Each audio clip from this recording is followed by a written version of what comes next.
call the Broken Arrow City Council meeting to order. We have invocation by Pastor Rich Marinera. Okay. If we can bow our heads for a word of prayer. Thank you, Father God, for your hand of blessing over this city.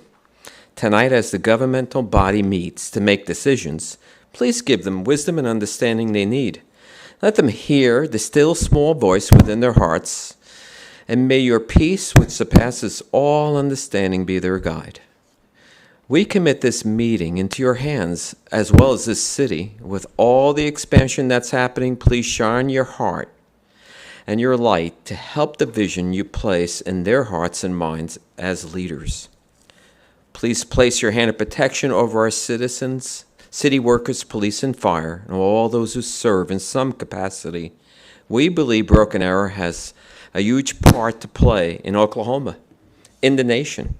And may this city be an example of prosperity, leadership, unity, and faith. In the name of the greatest example, God's only Son, who came to serve with kindness and humility. Amen, guys. Amen. Amen. That's all I have. Thank you. Thanks, Rich. You're welcome. All right, roll call. Pickle. Here. Green. Here. Ford. Here. Parks. Wimpy. Here. Please stand and join Counselor Ford for the Pledge of Allegiance. Attention, salute, pledge. I pledge allegiance to the flag of the United States of America and to the republic for which it stands, one nation, under God, indivisible, with liberty and justice for all. Thank you, ma'am.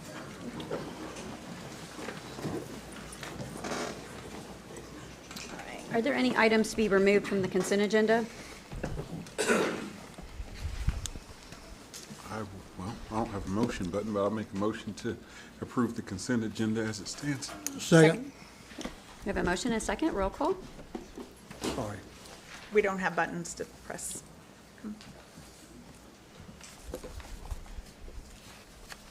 There you go.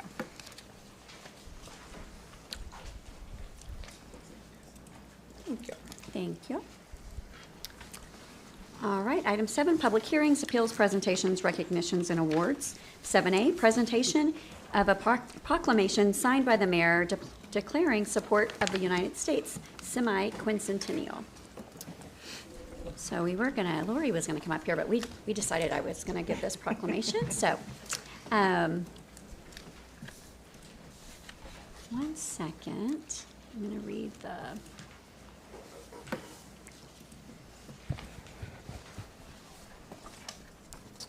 All right, so we have a proclamation from the City of Broken Arrow. Whereas local governments are the bedrock of American democracy, providing 336 million residents with the most accountable, responsive, inclusive, ethical, and transparent government in the world. Whereas from the nation's smallest villages to the largest cities, America's local governments have been essential in transforming the United States of America into the greatest, most influential nation in our world history. Whereas the City of Broken Arrow was first incorporated in 1902 and is proudly served today by Mayor Deborah Wimpy, Vice Mayor Johnny Parks, Councilor Lisa Ford, Councilor Justin Green, and Councilor David Pickle, also included in the municipal workforce of approximately 950 full-time dedicated public servants.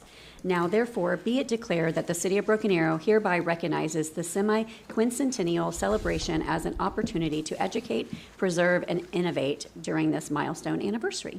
So, just wanted to make sure that we declared America 250. So. Is that what quincentennial means? It does. That's awesome. Thank you. That's great. So, That's great. I wondered. all right, there is no action required on that item. So item B, presentation and update on Broken Arrow's 250th birthday celebrations. Perfect item after that. Good evening, Mayor, Council, Mr. Spurgeon. You did that much better than I could have, for sure. So I'm going to provide just a little bit of an update on what activities we have for the 250th celebration. And this is something that the mayor had approached us about several months ago, saying this is a big deal and Broken Arrow needs to do some great things and show off our American pride. So as you said, we are joining communities from across the nation to celebrate the 250th birthday celebration. So to kick it off, our first event is going to be the New Orleans Square Block Party event taking place on June 26th and 27th. This is a family-friendly event featuring entertainment, activities, and food, and both of those evenings will end with a fireworks display. Then we are doing a time capsule ceremony on Tuesday, June 30th at Veterans Park. City officials and staff will bury a 25-year time capsule, and the time capsule will preserve memories, milestones, and items that represent life in Broken Arrow today. And each one of the city department directors have received a cylinder that they're going to put mementos for their respective departments. And I do want to give a shout out to Ryan Bays and his team. They've just done a remarkable job in putting that task together for us. Then the next event is Tuesdays in the Park on June 30th at Central Park. The city is hosting the 5th Tuesdays in the Park concert, which will be Grady Nichols. There will be live music followed by a 250-second fireworks display. And then this year, we also partnered with Our Blood Institute, and we're working on collecting 250 pints of blood. And so we're going to be doing activities throughout the summer, and Our Blood Institute has several blood drives to help us reach that community goal. And then the Parks Department is offering $2.50 pool passes on July 4th only. So I think that's a great thing that they're doing. And then lastly, the churches in Broken Arrow I've been reaching out to, and we're hoping that they're going to join with us at ringing at 2:50 on July 4th and ringing their church bells for 250 seconds. So I think we'll be doing a lot of things and looking forward to celebrating the birthday. And I learned this week that on July 4th, between 12 and 1 p.m., we will have some jets that are going to do a flyover down Main Street. So, Nice. I mean, just saying. yeah. And it may Well, that's be our cool. Spirit of Broken Arrow F-16. I'm not sure, but probably. Okay, So, that's pretty amazing. That would be really cool. so try Thank to come to you. Main Street between 12 and 1 and just look up, you know. You'll hear them coming. Right. Thank you, Lori. Thank you, Lori. Oh, I thought you said, hey, Lori. And welcome back. Yes. All right, item D, presentation regarding fireworks enforcement in the city of Broken Arrow for 2026. Justin Sharp. Oh, I just skipped right over Charlie. I'm so sorry. You guys wait.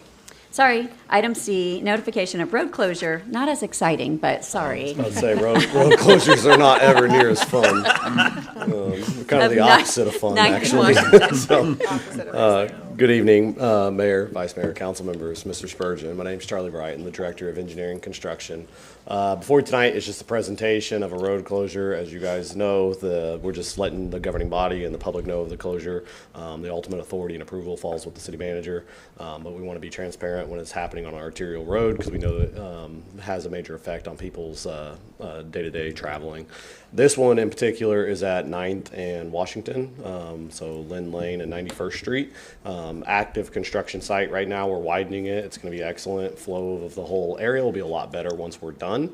But the challenge for this particular project is since we're only doing the intersection, once you get down to the very end where we narrow that intersection back down to the existing 2-lane road, there's just not room to do those final improvements at the end without shutting it down.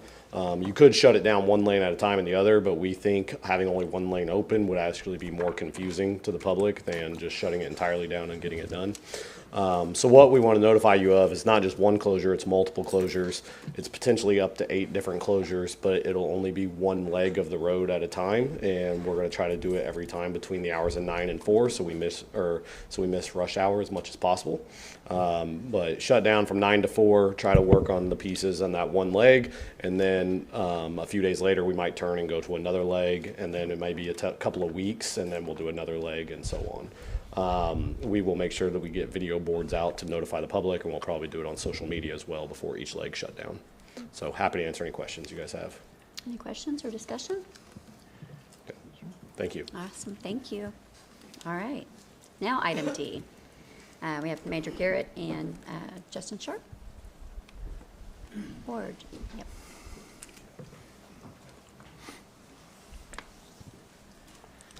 Good evening, Mayor, Vice Mayor, Councilors, Mr. Spurgeon. Good evening. I'm Justin Sharp. I'm the Fire Marshal in Broken Arrow. This is Major Garrett. He's with the Police Department. We're just here this evening to give you a little bit of an update and discussion, if necessary, on ordinances, state law changes, and then the both fire and police departments' enforcement plans for the coming holiday. I can do it. Okay. Well, look at that. All right, first off, the current City of Broken Arrow Municipal Ordinance, Section 10.3. It's going to be a fireworks ordinance. Fireworks are only allowed to be shot within the city limits on the 3rd and 4th. A couple of years ago, the rules were changed and permits were removed, so there are no permits required this year. And then the hours of operation are only between 3 o'clock in the afternoon and 11 o'clock at night. After 11 o'clock, fines double, and we are really a lot more strict on enforcement, after 11 p.m. The basic rules for safe discharge of fireworks are listed in the ordinance, and it's non-combustible services, so driveways, neighborhood roads, parking lots with permission, things like that. But it can't be within 25 feet of any structure. And then another main requirement's that all the individuals have to clean them up same day. So they're not supposed to be leaving it overnight. That's something we'll be looking for. And then the city parks, they're not allowed to be discharged at any time during the city parks on the 3rd or 4th. No streets larger than 26 feet wide or any of the main arterials, so that's something that the public needs to be aware of for sure. And then that last one, the fines, they start at $274. After 11 p.m. they double, so they can go up to $549 plus court costs. Okay. Good evening, Mayor, Morning. Vice Mayor, council members, Mr. Spurgeon. I'm going to talk to you a little bit about the Rockets Red Glare Act. It's Senate Bill 1948. It went into effect on the 29th of May 2026.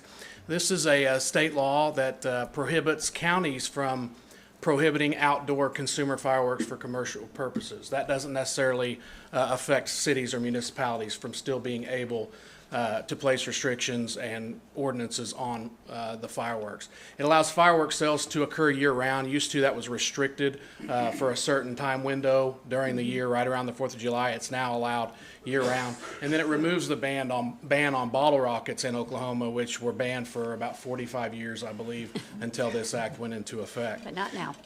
What's that? But not now. Not now, no. The effect on COBA ordinances or City of Broken Arrow ordinances, our ordinances are still in effect, okay? We can still enforce those and we can still put restrictions, which we do, times, dates, locations, things of that nature. The sales of fireworks on property not in the city limits can still occur year-round, but again, there can be restrictions within the city limits.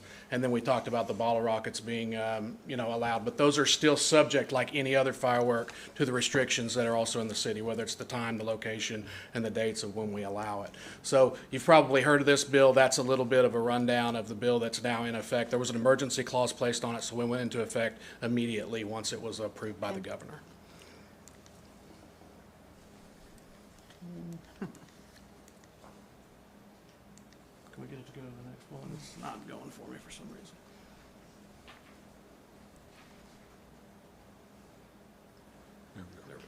Okay, so both fire and police will have an enforcement plan in effect for the holiday, the dates surrounding. July 3rd and 4th, I'll speak on the fire department side. We're going to have 4 enforcement teams dedicated to nothing but fireworks. So each enforcement team is going to have 2 deputy or fire marshal or people from the prevention divisions out policing specifically city parks, roadways, and just answering typical calls for service that we get through 911. We'll address any sort of safety concerns that we find out during the day, but there's not, unless they are actively violating the city ordinance, there's not a whole lot of enforcement actions other than just making sure people are safe and that they're not shooting off fireworks places they're not supposed to be during the daytime. So that's kind of our focus on the 3rd and 4th. And then the evening time after 11, all 4 teams will be focused on calls for service. You're going to get a lot of complaints after 11 o'clock. A lot of people that aren't supportive of fireworks are going to be calling at 11:01, saying their neighbor is still doing it. So we'll be addressing those situations usually up till 1, 2 in the morning on the 3rd and the 4th. As far as the 5th goes, we will only have 1 enforcement team patrolling the city, but because the 5th this year hits on a weekend, just be aware the 5th will probably be one of our larger enforcement days because it's after the city ordinance. There's not any time during the 5th that they're allowed to be shot off, but it's still a Sunday. People are still going to have fireworks, and they're probably going to be doing it. So we'll answer those calls. And the idea with the 3rd and 4th, with us being heavy on the enforcement side, is we can focus on the fireworks on those days specifically. PD is also going to be assisting, and Major Garrett will speak to that, but they also have to deal with all the other calls that are coming in. So we try to take some of that load off on those 2 days. So the police department, we're gonna kind of work the few days before and a couple days, or a day after. So on the 1st and the 2nd, we're gonna have, of course, our regular patrol bureau is gonna be handling normal calls for service. We're also gonna assign a couple officers extra during that time on the 1st and the 2nd, specifically for fireworks enforcement. On the 3rd and the 4th, our patrol officers will handle calls for service. We're going to have our friends at the fire department are going to be heavy. They're going to have 4 teams, 8 people out. But we will also respond to calls for service on the 3rd and the 4th. But as you know, between 3 and 11 p.m., it's legal anyway. But we'll have our regular patrol bureau out working, and we're expecting that to be a heavy call day anyway. And then on the 5th, again, as Sharp said earlier, we're going to have 2 more officers on that day assigned specifically for enforcement, and we are expecting that to be a pretty heavy day for enforcement because, as he said, it's a Sunday, and then we'll field calls for any fireworks-related offenses as well as anything else. So the 2 days before and then the one day after, we're planning on having some officers specifically assigned for fireworks enforcement. And that's kind of what our enforcement plan is going to be. We're going to work together collaboratively to make this work, and we'll be happy to answer any questions if you have any. So basically, our ordinance supersedes the new state law, and so it's good just to have an update and let everyone know, because I know there were lots of questions about if anything changed. So thank you all Yeah, for we that. can still Do you guys have enforce any all of those questions? city ordinances Yeah. that we have in place. Absolutely. I can foresee some concerns before that time, because I know it says 3 to 11, but I know folks with young kids, my kids, they want to get out and do their daytime fireworks in the daytime, and we're going to have to bridle them back. Can't do it till 3 o'clock. It's still daytime at 3, so that's good. I Yeah. know, but when you have young kids and they want to, just like Christmas morning, they want to yeah. get up and they want to go out. We were all there once, Yeah. but it'll just be something that parents will have to deal with. And just going back, thank you for all your work on the pre-planning for everyone having a great holiday.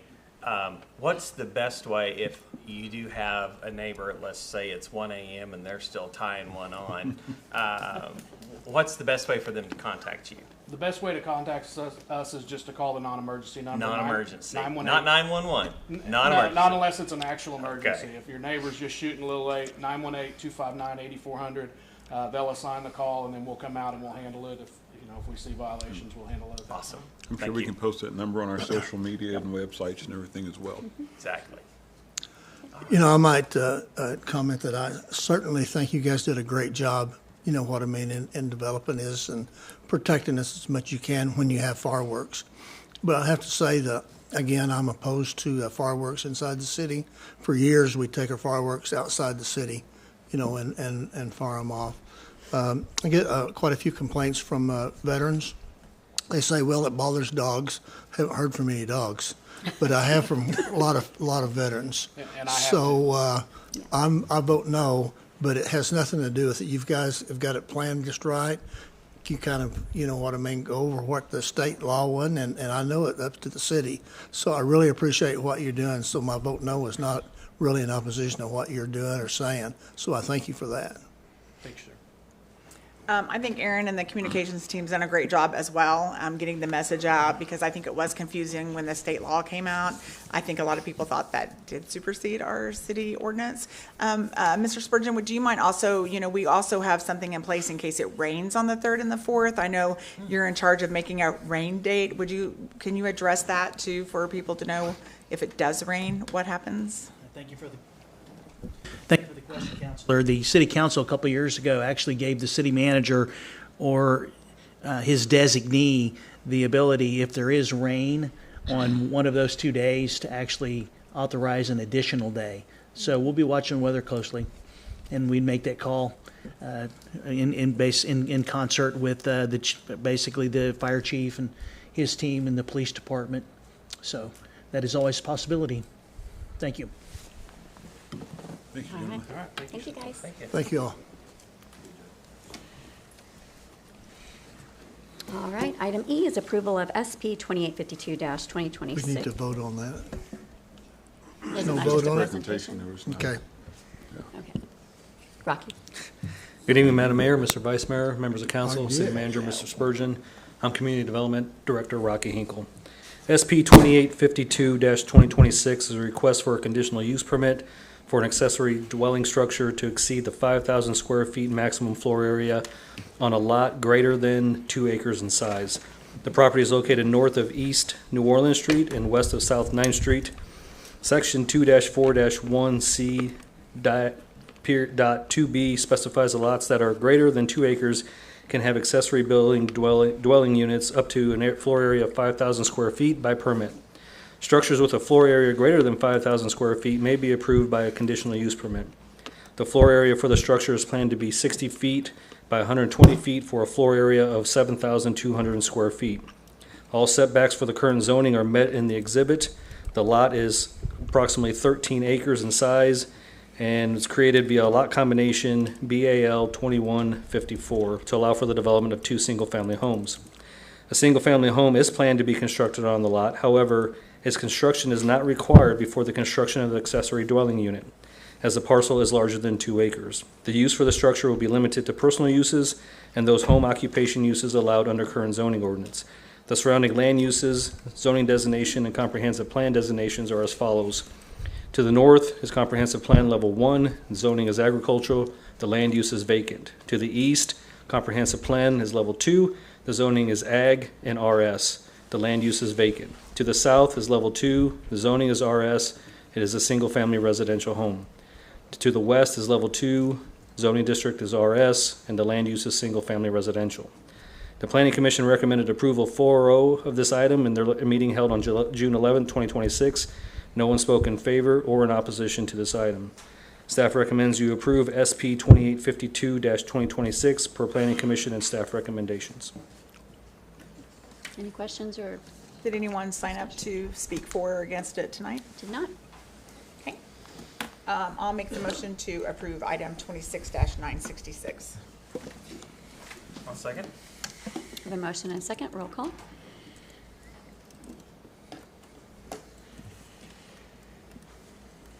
All right, Rocky, approval of SP. No. In east of 9th Street. Current Broken Arrow zoning regulations require that any industrial light zones have rear setbacks of 30 feet. Setbacks from property lines abutting a different non-residential zone is also 30 feet, and this requirement would apply to the east property line. However, the property to the rear is the railroad, and the property to the east is non-conforming use with a CH commercial heavy zone. The applicant, on behalf of the property and business owner, Advance Alarms, is requesting a PUD for the property in order to reduce the required setbacks. If approved, the applicant is proposing to develop a 2,857 square foot structure as part of an expansion for their business. The proposed building will include a few offices, a bathroom, and a storage room. This proposed structure will need to meet all other development regulations, including those within the fire code and building code. The applicant is also requesting that no landscape buffer be required to the south against the railroad. The applicant has included a proposed landscaping plan, and this plan does include all other required landscaping such as trees, landscape edge, landscape areas, and includes additional bushes as well. The Planning Commission recommended approval 4-0 of this item on May 28, 2026 at the Planning Commission meeting. No one spoke in favor or in opposition of this request. Staff recommends you approve PUD 2802-2026 per Planning Commission and staff recommendations. Did anyone sign up to speak for or against this item? I did not. I'll make a motion, we approve the request. I'll second that motion. A motion and a second. Roll call. Thank you. See you soon. Thank you.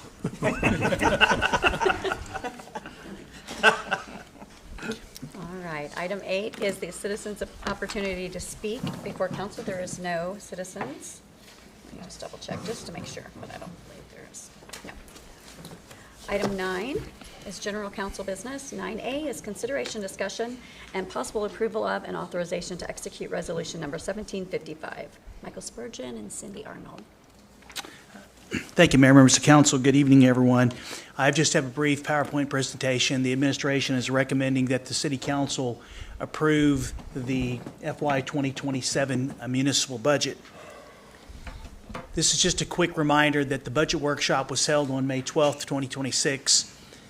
The City Council held a public hearing on June 1st of 2026. The budget document has been available to the public on the city's website and at City Hall since the middle part of May. And tonight, we set the final adoption for July 15th by way of Resolution 1750, 2027 is $487,039,000. As council is aware, there is the executive summary.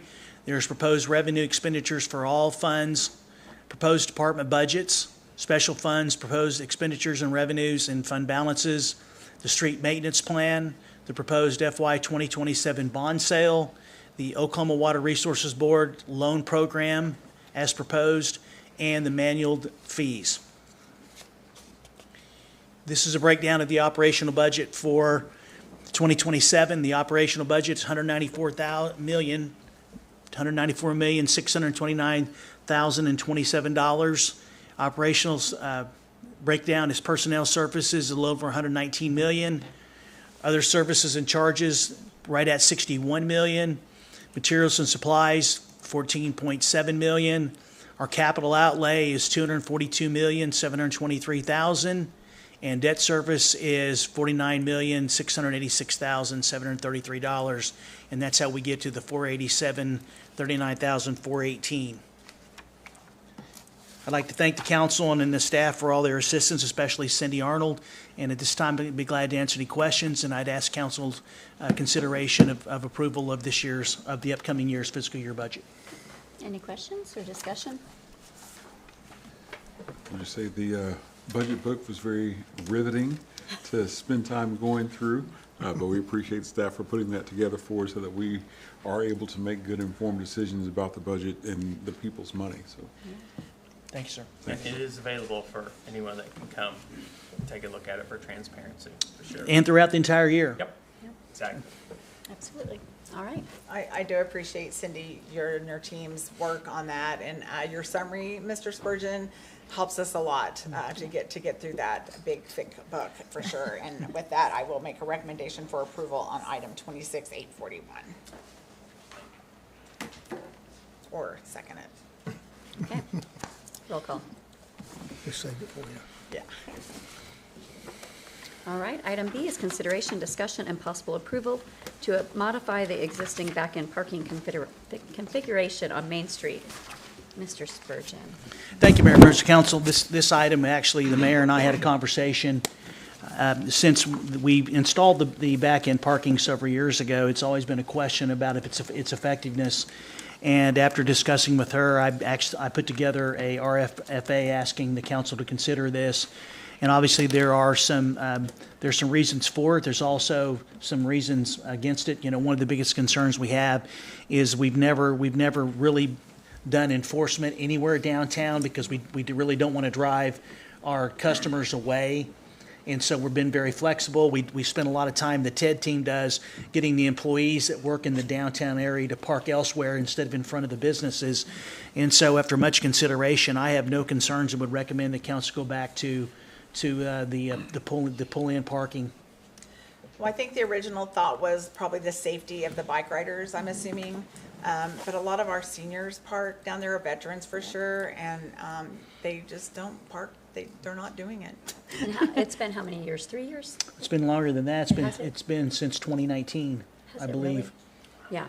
Or so 2021. Yeah, you would think people would have gotten the habit, but you go to stop to back in and people are right on your tail, so then you have to drive around to come back to find a parking spot, and yeah, and then they just don't back in. They'll pull right in. So, and again, if you're not going to enforce it, what's the point? And I think it's almost more dangerous the way it is now with no one knowing how to park. Was this a requirement with any of the funding that came with the bike lanes?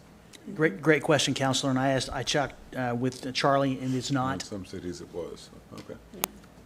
Yeah. I just don't park there because I don't like it.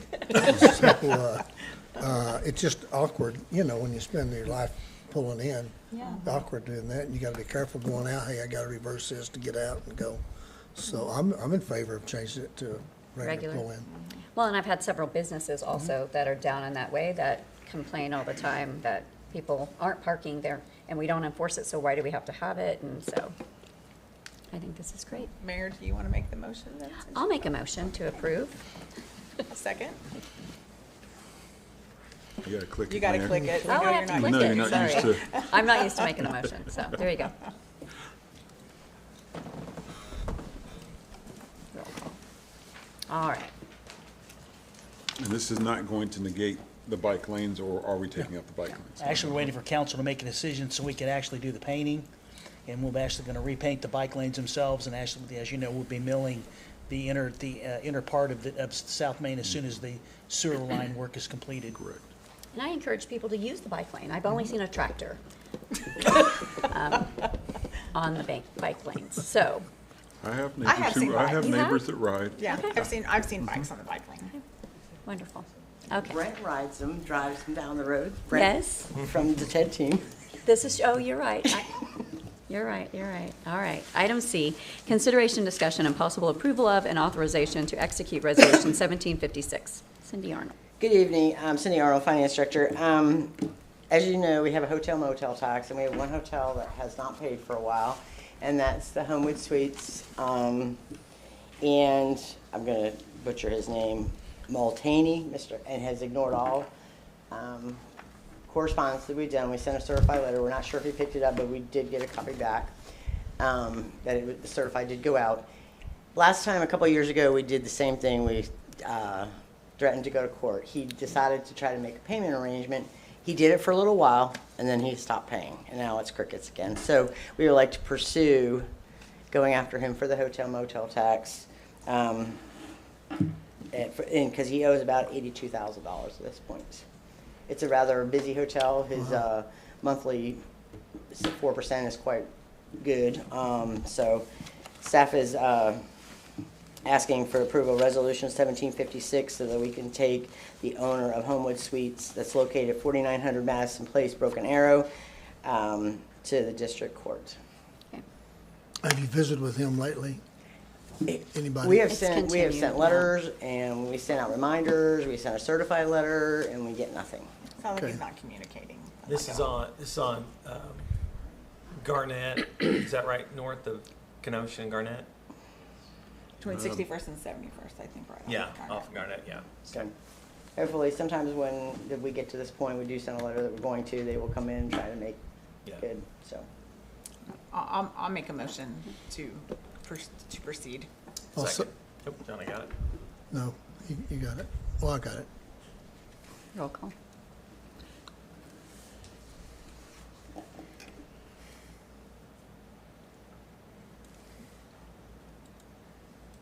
Thank you. All right. Thank you. Thank you, ma'am. Cindy.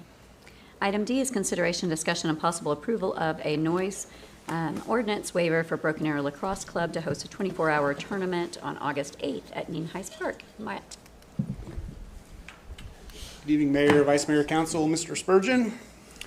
The Broken Arrow Lacrosse Club has been approached by a National Veterans Lacrosse Organization, Shootout for Soldiers, interested in hosting a 24-hour continuous lacrosse tournament at the Heights Football Complex on August 8th and 9th, 2026 that benefits American veterans. The event centers around supporting those who serve our country. To accommodate this event, Broken Arrow Lacrosse Club respectfully requests a waiver from Section 1612 of the Broken Arrow Code of Ordinances, which restricts public gatherings in city parks to the hours between 7 a.m. and 11 p.m. The requested waiver would allow tournament activities to continue uninterrupted between 11 p.m. on August 8th and 7 a.m. on August 9th. And Chad Lott with the Lacrosse Club is here, and he can tell you more specifics about that tournament. All right, thank you.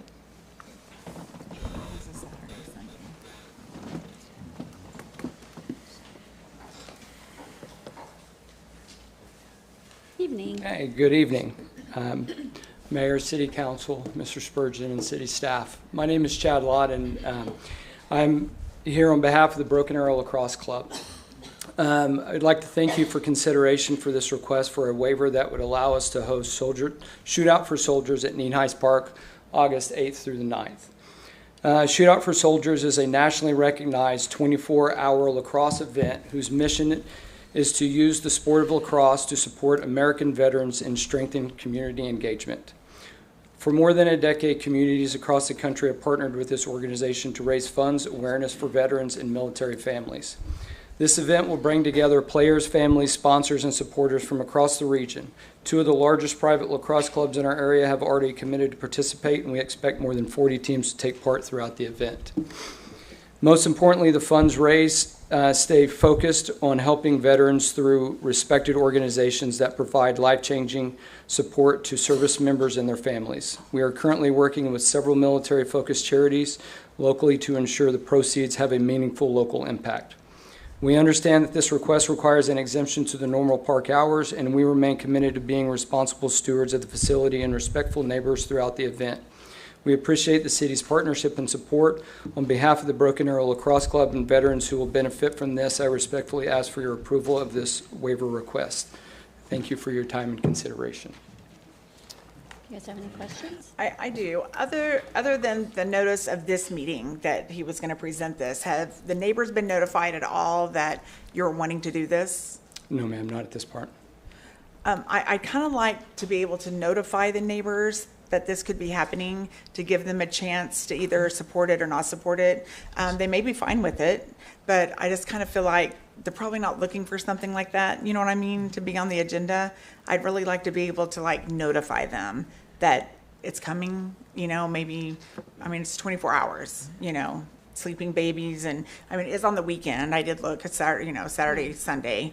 It's not during school or work or anything like that, but people do work on the weekends and there are babies sleeping. But I feel like if we just approve it tonight without notifying them, that's not being very transparent in my opinion. So I would prefer to notify at least, you know, how we notify people within so many feet, you know, that maybe. That's when they hadn't notified them because we hadn't approved it to be Well, done yet. but that's what I just, but if we approve it, then it's happening. And then we're like, it's happening, and then they don't have, you know what I'm saying? Yeah. And we still have time. So if we can, Matt, I don't know, do we do that through the parks or Mr. Spurgeon? How could we do that? Well, I wanted to bring it to council members because this is one of the first event like this we've had, and I fully support this, but I do believe that Kenny and I had a conversation. I said the exact same thing. We're going to need to notify the neighborhood. So, I mean, obviously, he's here tonight because they need a little bit of lead time in order to get prepared for the event. Mm-hmm. And so I'm not in a position to say to recommend it condition upon, because I think the council should retain that. But there isn't a meeting until the 14th, Chad. So if the council waited to the 14th, is that too long? 14th of July? No, sir. Okay, then it's not. Then I can work with our communications and Matt, and we can actually make notice and actually hold something there at Nienhaus for folks to come in to explain it. Yeah, And then bring it back I just like to do some kind of notification, and they may be fine. You know, we may not hear from any of them, but I think we should at least Because attempt. there's no direct neighborhoods abutting the fields, right? No. Because there's No. There's apartments. a golf that- course, there's a fire Yeah. department. Yeah. That's So what I there's thought. there's not- and we're It just is like, close enough that the lights will be on. Okay, but not the sound. Well, You know, I you're mean, you get- don't think they'll hear them? I think you're going to hear the players. I mean, there's probably going to be cheering and actually just loud voices that you would hear normally in any type of sport. But I do think, I knew that the council was going to have questions about the neighborhood, and that's why we need to provide them with notice. And then if it's not a problem, then on July 14th, we can come back and ask for council to approve it. I prefer that. That would be my vote. And we're definitely okay with that. And I will also add that I don't think that this will end up being a true 24-hour event, because normally what they do is on one field, and with Nienhaus, we have the access of 4. So that'll cut event usage down. And so, and they've faced this in other municipalities, so we are prepared to flex if need be. So. I mean, it sounds fine. I think it's a great event. Lacrosse is a growing sport, and I think they picked the right city because we obviously do support our veterans. I think it'll be a fantastic time. I know my boys are already ready to sign up for it. I want to sign up just so I can get one of these really cool commemorative jerseys that are coming out of the thing. They are neat. But I think it's going to be a great event, so I'm definitely in support of supporting this. Yeah, and thank you for supporting our veterans, for sure. Oh, absolutely. You know, and I support it also. I do agree that the citizens need to be notified. But I do think also they're far enough away that it won't be a major you know what I mean, interruption of their In the same evening. vein, we just approved fireworks on 2 days, and we didn't notify everybody before we approved that. They know, yeah, they do, they know. We notify them because we hear from them. That's what I'm just I'm just saying, we saying. didn't notify them before we approved extra firework days. Well, you have your vote, and I have my vote. My vote is to notify them. Okay. Oh, I agree. Well, it's really good because I was just concerned logistically, but if you're good to go on the 14th, then Matt will coordinate everything. You'll be there to answer questions, and then we'll come back and we'll put this back on the agenda for council consideration, let the council know what the results were of the public meeting. All right, I appreciate it. Perfect. Okay. Thank you, Chad. Thank you. Thanks. Thank you. All right, item E is consideration, discussion, and possible, So do we need to take some kind of action to table that, or whatever, since it was up for I approval? would say. I think Yeah, we you table you it. could take a formal vote, just tabling it to the 14th. Right. I think it's a good idea. Well, I think you guys should make that motion. I make a since- motion to table it to the next city council meeting. A second? roll call?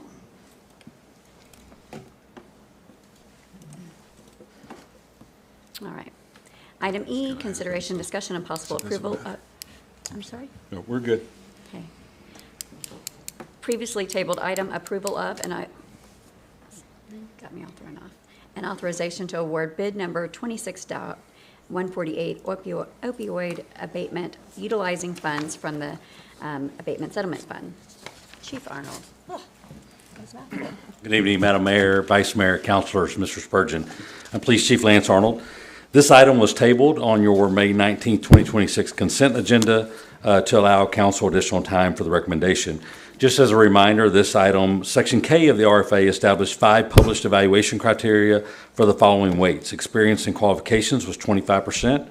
Project approach and methodology was 30%. Understanding of project goals was 15%. Cost proposal was 20%, and references were 10%. Omni Institute earned the highest overall score and ranked first in 3 of the 4 scored criteria, including the most heavily weighted project approach and methodology and experience and qualifications. And staff's recommendation is to approve Omni Institute for this proposal. I appreciate you guys taking the time to table that particular topic. It was brought to me with some concerns, so I wanted to definitely hear those out and flesh everything out. And I appreciate you and your team taking the time to answer those questions for us, so we can make an informed decision of how to move forward. Yes, sir. Thank you. And I'm available for any other questions if you have them. Any further discussion? I'll make a motion to approve item 26-818. Second? Sorry. Got it? Yep, second it, sorry. Yeah.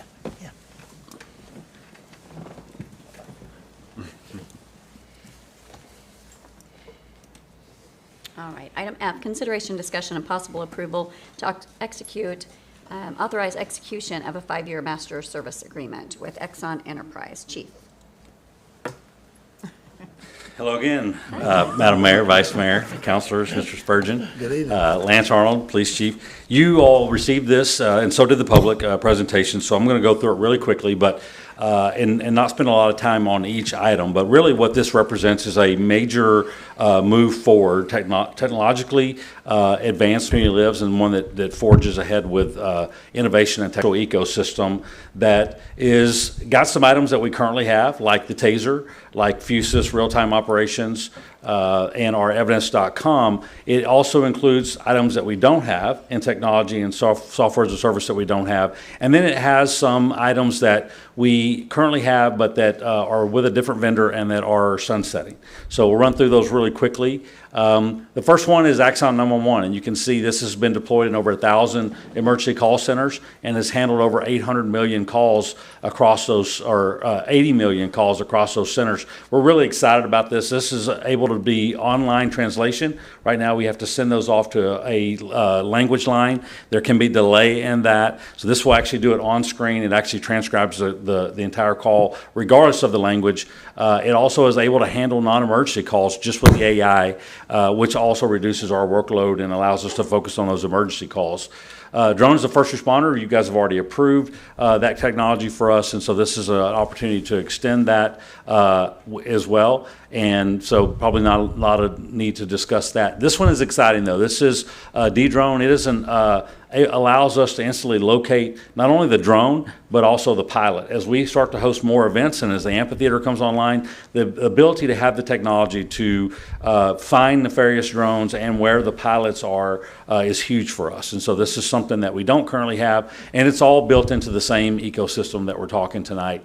You guys are aware of Fusus, and as our real-time information center comes more online, we'll love to host you guys and let you see it in action. But this brings not only all of the city-owned and operated cameras, but all of our participating retail, the schools, restaurants, office buildings, all ones that want to participate into one location, agnostic of the kind of camera system that they have into our real-time information center. The vehicle intelligence, again, is something of building out our real-time information center. It's technology that we have now, but it brings it into the same ecosystem as we move forward and continue to expand that. Fleet 3 is the in-car cameras. We get a lot of questions about in-car cameras. There are about 70% of the agencies our size across the country currently use in-car cameras, and we don't currently have that technology. So this is something that's really huge for us. I know that you guys have had items before you where you were reviewing maybe an executive session or something, video from our body cams, and when the officer's in the car, you get a great picture of the steering wheel. So this is something that really we're looking forward to and will help us considerably. We do currently have body cam. This is our 5th year of our original vendor, and that product is sunsetting. So this would bring this into the entire ecosystem. The great thing about Axon, you see it's in 17,000 agencies in over 130 countries. The technology that they're doing now, where have real-time translation on the device, as well as all of the be able to go live back to the Arctic, be able to have sensors on your body where if you unholster your weapon or something like that and the body cam is not on, it would automatically come on and alert the real-time information center all at the same time. The stuff that they're doing nowadays is just amazing, but that's the value of having it within the entire ecosystem. We do currently have Taser 10s. Several years ago, you all approved a pretty large contract to outfit all of our patrol officers. Unfortunately, that was only 115 of our 165 current officers, and so the other officers that are not assigned to patrol have tasers, but they are not the latest technology, and so this will bring them online. This was a purchase that we planned on making in the future to get everybody into the Taser 10, which is kind of the latest and greatest in that. With that comes the ability to do VR training. And some of you got to experience, all of you in fact, experienced some of the VR headsets, but the ability to bring able to do that training, do it before shift briefing or at shift briefing rather than having a full day of training and be able to do more of it in just a really short amount of time in realistic scenarios. All of this goes through the secure cloud and an area that, as you all know, we continue to improve technology. That's the cost a lot of times of doing business is that cloud technology and the storage and all that. But this really is one price across the 5-year contract. So we get unlimited storage, unlimited cloud services without increasing that cost. The app we're currently using with our evidence.com that you all approved last year, and it has without question become super efficient and effective for us to handle digital evidence, be able to share digital evidence with the prosecutor's office and others. It's been amazing, but our officers have really appreciated having this. It's helped us quite a bit. With that technology comes other AI features that are part of this plan. In fact, it includes the AI era plan. So everything that Axon has built up to this point, and then anything that they build in the next 5 years, it gets rolled into this with no additional cost. In fact, this is one of the few technology contracts that you're going to see where it doesn't have a built-in escalation over the course of the 5-year contract. The price is what the price is. But this is something that's being utilized again across the country that's really helping officers save time on writing their reports. And they're actually, we've demoed it live and in person, and it writes really good reports. The officers still have to verify them, and we have to disclose the fact that we use that technology. Form 1 is another one of those tools where as the officer just shows the driver's license to the body-worn cam, it can already start to fill out your forms for you. So again, less errors and quicker on doing our business. A lot of our work, as you all know, is as administrative as it is, as much as it is being out on the road and interacting with our citizens. And what we're really seeing when we start adding these features, we start to increase the amount of time that we're out interacting with our citizens and reduce the amount of time that we're stuck at the PSC doing paperwork. The other one that's really exciting, you all know that we are a retail center, not only for the Tulsa area, but for the Northeast Oklahoma region. And a lot of our major boxes and all that already participate in Aura. And Aura is something that is part of this entire package too. So they will be able to share information across their spectrum into our systems, and we'll be able to have that all kind of seamlessly work together, which is something that we're really excited about as well. And then the final thing I'll just tell you is that the cost of bundling all of this into one ecosystem not only is efficiency and effectiveness, but it is a savings of about $6.8 million over the life of this contract by being able to bundle all of these services into one. And with that, I'll open for any questions you have. Well, I appreciate the additional technology that's helping you guys get more done on the street for sure. I would assume that criminals don't want to come to Broken Arrow because we're watching. We're everywhere, right? That's always our goal. Yes. So I know back in the day it was that way. You know, like you'd hear of a crime area, and then you guys were always out there, and then all of a sudden they just dissipate and they go elsewhere. So, so I appreciate making sure that our city is safe. Well, I'm sure you see too, we share our monthly CompStat with you all, and so you're able to see our real-time information center wins that we've had already, and we're still not completely built out in that system, but just the amount of things that we're able to do now, especially in our retail areas and our really high volume areas, to be able to make really solid cases and really catch those people. If they do come into town, then we're catching them before they're able to get out of town. So. Okay, I just want to clarify. So it says Axon 911. So if I call 911 to Broken Arrow, am I still going to talk to a real person? You are, absolutely, yes.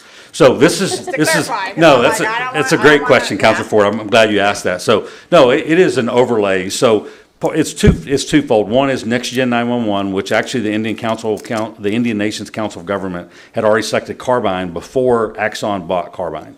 So that was already something that was in the works to bring in Next Gen 911 into NCOG's region for 911. And that's been something that we've been budgeting for really over the last couple of years, waiting for that selection to occur. The other piece of that is an item called Prepared, which sits on as an AI overlay. It's the one that does the voice translation, the real-time dictation and all of that. So it really is able to handle not emergency calls, but it sits alongside the dispatcher and doesn't replace the dispatcher.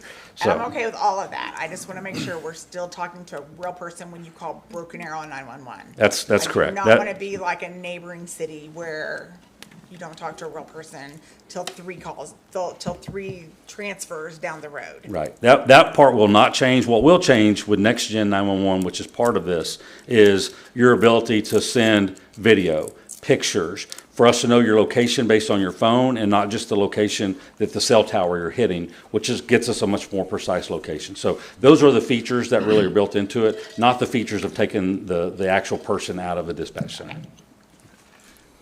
I think Broken Arrow Police Department is one of the premier police departments, not just in the region, but in the state, if not in the nation.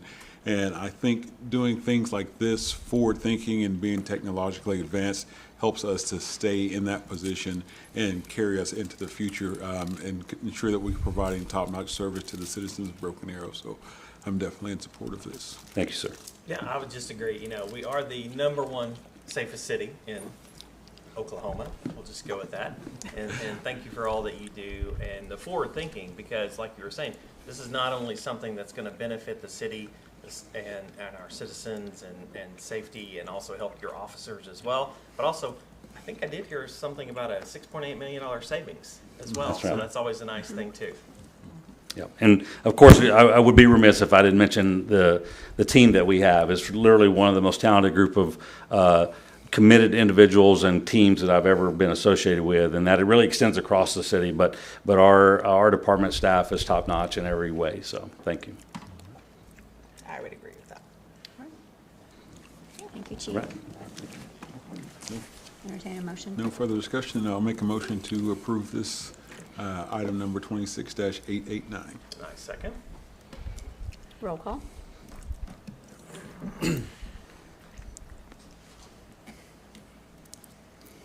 All right. Item G is consideration, discussion, and possible approval of award to the lowest responsible bidder, Cherokee Pride Construction, for the Liberty Trail retaining wall. Charlie Bright. Good evening again, Mayor, Vice Mayor, council members, Mr. Spurgeon. My name is Charlie Bright, Director of Engineering Construction. Excited to finally be here to ask to award the bid for construction for the Liberty Trail retaining wall. As I'm sure many of you guys have gotten phone calls and emails over the past year, I have gotten plenty of those, as well as Matt Hendren, and I'm sure many others. I've given out your number a few times. Yeah, I appreciate you passing out my number. I've gotten those calls. It is frustrating, and I feel the frustration of the citizens. You know, this wasn't a project that was planned. Our wall failed. It wasn't intended, and that's not something that was budgeted. And a lot of things like this, you know, we can make up for in our capital budget and everything. But this failure was a large project, and the failure also needed to be engineered. So the wall needed to be completely replaced. It's a long wall. It's 800 feet long, and it's up to 8 feet tall, so this is not small. And so that's why we've had the trail shut down for quite a while now. But over that time, we have designed a new wall. We have coordinated with the OTA because we're gonna have to be inside their fence line. We're gonna have to do we're not gonna narrow any lane, or we're not gonna like do any shutdowns on the turnpike, but we probably will have some cones up and stuff just to try to get people to drive a little bit slower next to it. But I am happy to say we got the bid out last month following the state bidding procedures, and Cherokee Pride Construction was our low bidder for $861,086, and I am recommending award to them. Happy to answer any questions that you guys have. I think I say this every single time there is a wall that is being looked at in our city. Let's not build any more walls in our city. What's the time frame of the project? Great question. So 120 days is the construction timeline. That doesn't necessarily start at approval tonight. We still have to execute the contract and issue a notice to proceed, but once they do start, they get 120 days. Okay. I will make a motion to approve. I'll second. Or Johnny got it? Motion and second, roll call. There's gonna be a lot of people so excited about this. I know. What Thank has you. to do with the walls. Just in the tell them to city. do a good job. Yeah, we just wanna do it once. One wall building. Yeah, technically, it'll be the Councilor second Parks. time, but, Yeah, well, that's true. It'll be the second time. We don't wanna do it. Johnny? Councilor Parks, we're waiting on your vote. I did, I voted. Thank you. Item H, consideration, discussion, and possible approval of award to the lowest responsible bidder, Cherokee Pride Construction, for 6th Street widening project. Travis? Good evening, Mayor, Vice Mayor, Council, City Manager. Travis Small, Engineering Construction Department.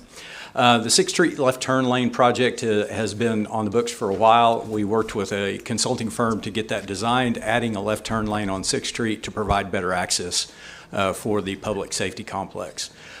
We recently bid that project, opened bids last week. Cherokee Pride was the lowest responsible bidder in this particular case, with a bid of $227,405.00. One thing I'd like to point out to council, this particular project, similar to what Charlie talked about earlier with the 9th and Washington shutdown, this is a 2-lane road that we're expanding out, and we have to tie in to a 2-lane road. So in order to do that, we think the safest, best, and most efficient way to do that is to go ahead and shut the road down. We have coordinated with the chiefs on this particular project. They are on board with that. There is access to the public safety complex via 4th and Madison, and also off of Lansing, the public safety complex, the fire and the police folks have access to 9th Street from Lansing. So with that in mind, we would recommend award of this project. I'm here to answer any questions if you have any. What about the church across the street from the public safety complex? So we plan on phasing this construction, so they will have access to their church. They will have to come in through 4th and Madison, the back way, excuse me. We will put up message boards letting everybody know that the access they can get through 4th. Okay. So I'll just ask real quick. This is the second item that we're looking at for Cherokee Pride. Can you speak to their quality of work and what, how they assist the city, that they're one of the lowest responsible bidders? So a great question. We get this often because Cherokee Pride does win several projects here at the city. They've done a lot of work for us in the past. They do good work. And we stay on top of them to make sure that they get the job done. So we feel confident that they have the ability to do the work at this time based upon conversations we've had internally. And we work with our construction division, asking them their opinion with respect to the work that they do have ongoing within the city. At this time, we do believe that they do have the ability to do that. As I said, they do quality work, and we think they have the ability to get it done. Sure. Sorry, I want to come up and, because I had more conversations with my team than maybe Travis was even privy to on that particular fact. And so I do want to add with Cherokee Pride, one, as I've discussed with this governing body in the past, I'm not ever up here to say that they're the best contractor in the world and they're perfect and everything else, but they are very responsive. When there's issues, they correct them.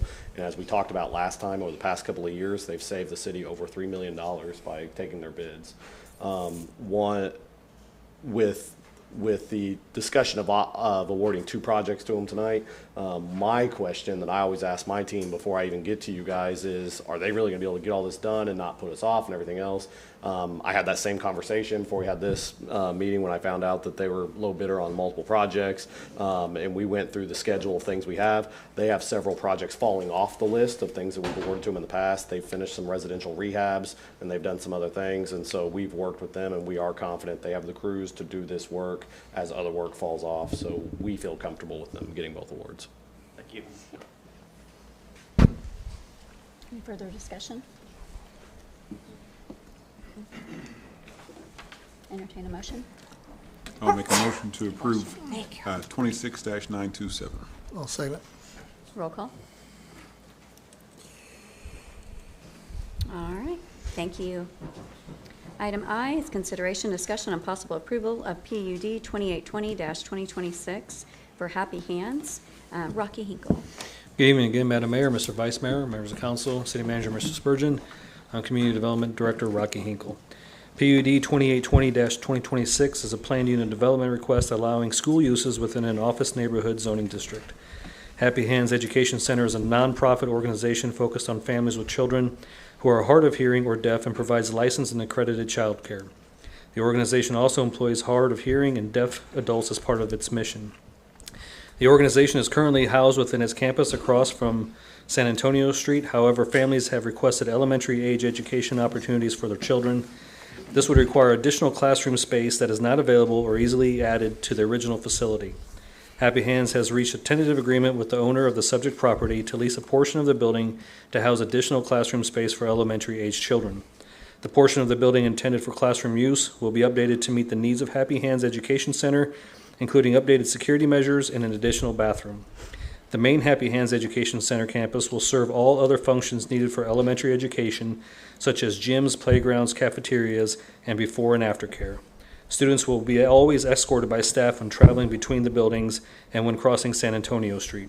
San Antonio Street already has deaf child area signs as well as traffic calming devices, but the applicant is working with the city staff to add more signage and striping for a crosswalk. This PUD only amends the allowed uses for the subject parcel. All other requirements of the zoning ordinance need to be met during the renovation process. There would be no external changes to the building or property as well. Happy Hands is planning a future series of capital campaigns to raise funds for a future elementary school in the Tulsa area and potentially within Broken Arrow. PUD 2820-2026 was recommended for approval with a 3-1 vote on May 28, 2026 per the Broken Arrow Planning Commission. There was 1 vote to abstain. Staff recommends you approve PUD 2820-2026 per Planning Commission and staff recommendations, and I believe the owner of Happy Hands is here. Mm-hmm. I would love to hear from Jan. I know, I was thinking, where are they going to put this extra room? But now that It's across this, it's just across the street. Thank you, Mayor, Council, for allowing me to be here. We need more classroom space, and this is temporary. It's leased space. We do look forward to a capital campaign in the, I don't know how near future, 5 to 10 years probably, but we need to grow our population in the meantime. This office space has been sitting empty for over 2 years, and the owner has graciously allowed us to go through this process to see if this will be a possibility for us. We can add immediately 4 to 5 classrooms, which will serve our elementary population. This fall, we have an enrollment of 18 students, and this can serve more than that. Be happy to answer any questions. Well, I went and visited and toured it had been a while since I'd been over, and it is so amazing what you guys are doing and the impact you're making in our community for the hearing impaired. And the fact that you even receive siblings of children who are hearing impaired. We do at the preschool Yeah, level. that's amazing. So was excited to hear that you guys are at that point where you have to expand, and so. Thank you. We want you to stay in Broken Arrow Yes. too, so hopefully you can. We want to. Yeah. Yes. Yeah, we want you to stay in Broken Arrow. Any questions or?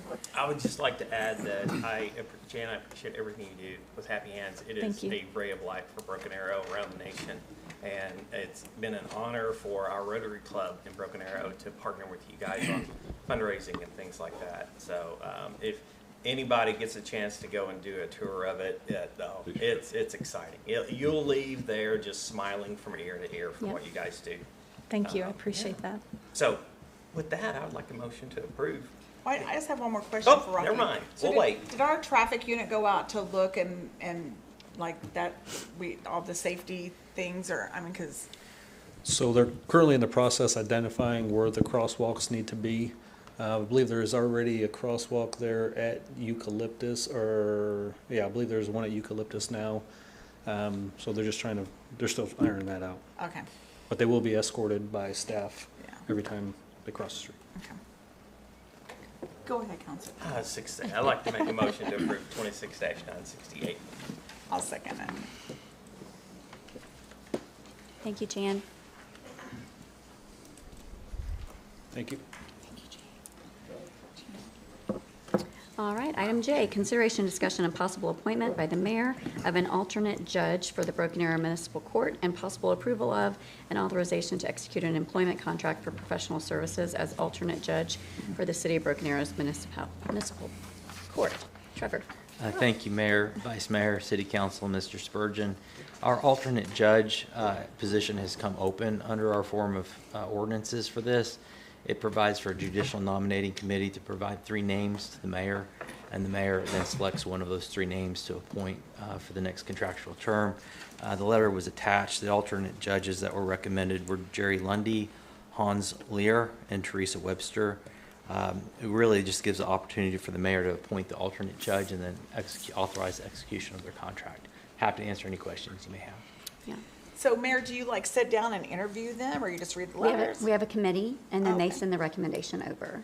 Okay. And then I've received further referrals from people that knew that these judges were applying for this position, so, which is, it's been fun to just learn the background, and the committee members, shared some of the stories about how they went through and the questions, and really looking for someone who was community-minded, as well as, their role as a judge, obviously, but, and so my nomination would be for Jerry Lundy, to be that alternate judge. Another thing the committee considered, or wants us to consider, is possibly having more than one alternative, because our city is growing rapidly.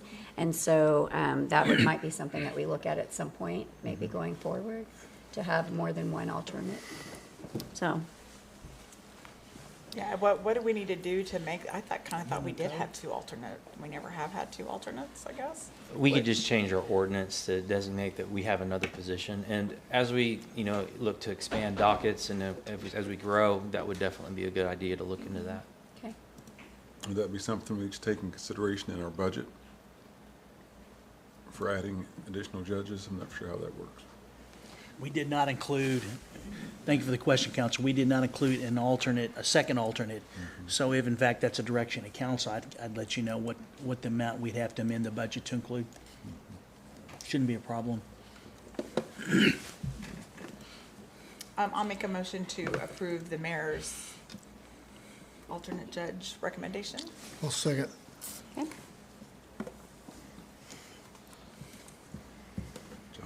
Johnny, you have to. Did, There you go. what I did.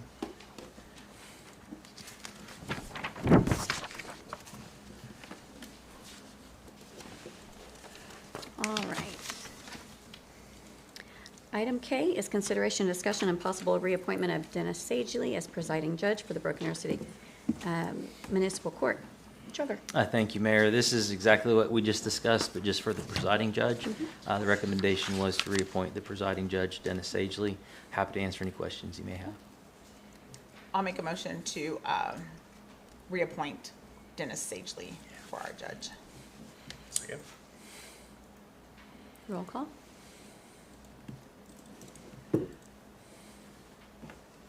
All right, item 10 is preview ordinances. 10A is consideration, discussion, and possible preview of ordinance number 3919. Is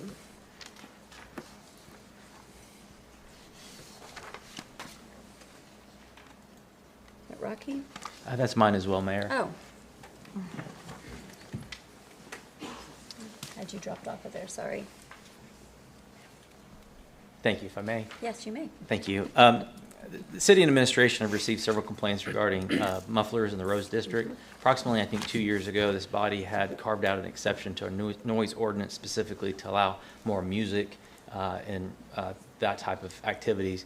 But this ordinance, preview ordinance before you, will basically reclassify muffler background noise in the Rose District as a violation of the noise ordinance. To address those complaints. Mm-hmm. And so it just basically clarifies what that exception is for, and it just clarifies that it doesn't include loud mufflers. So how will we exhaust. enforce that? Well, it would be like any other noise complaint enforcement. We don't have a decibel standard. We certainly could look at that, but as it currently stands, it's a reasonableness standard. So it would be either reports, it'd be reports to the police department about, noises that they would come to investigate, or they could observe it themselves. I mean, I assume, because I know you're sitting on Main Street and you might be sitting outside, or even if you're inside, and they love just the heart of downtown to just rev that, motor right up as they go by to tell you how cool they are. Or they do wheelies on their motorcycles down Main Street, which is also not safe. So I guess just... Well, I've been getting a lot of complaints. It's really become a problem where people don't even want to go down to Main Street anymore to eat. So, I mean, I think we do need to go to that next step. If it is, if we need to do a decimal, you said like whatever we need to do to get to that next point. So, like how it is now is our officers not able to enforce because we don't have like the noise ordinance now. So adding this, they'll be able to enforce it, or like. To clarify, when a couple years ago we made an exception to the noise ordinance in the Rose District for certain hours. To allow music to play. I think we'd had some complaints from folks that people were out enjoying the restaurants, enjoying the bars, and so we made an exception for the noise ordinance in the Rose District. Inadvertently, we didn't recognize that would also exclude issues with mufflers, and so this language clarifies and brings that back, the muffler noise back into making it prohibited.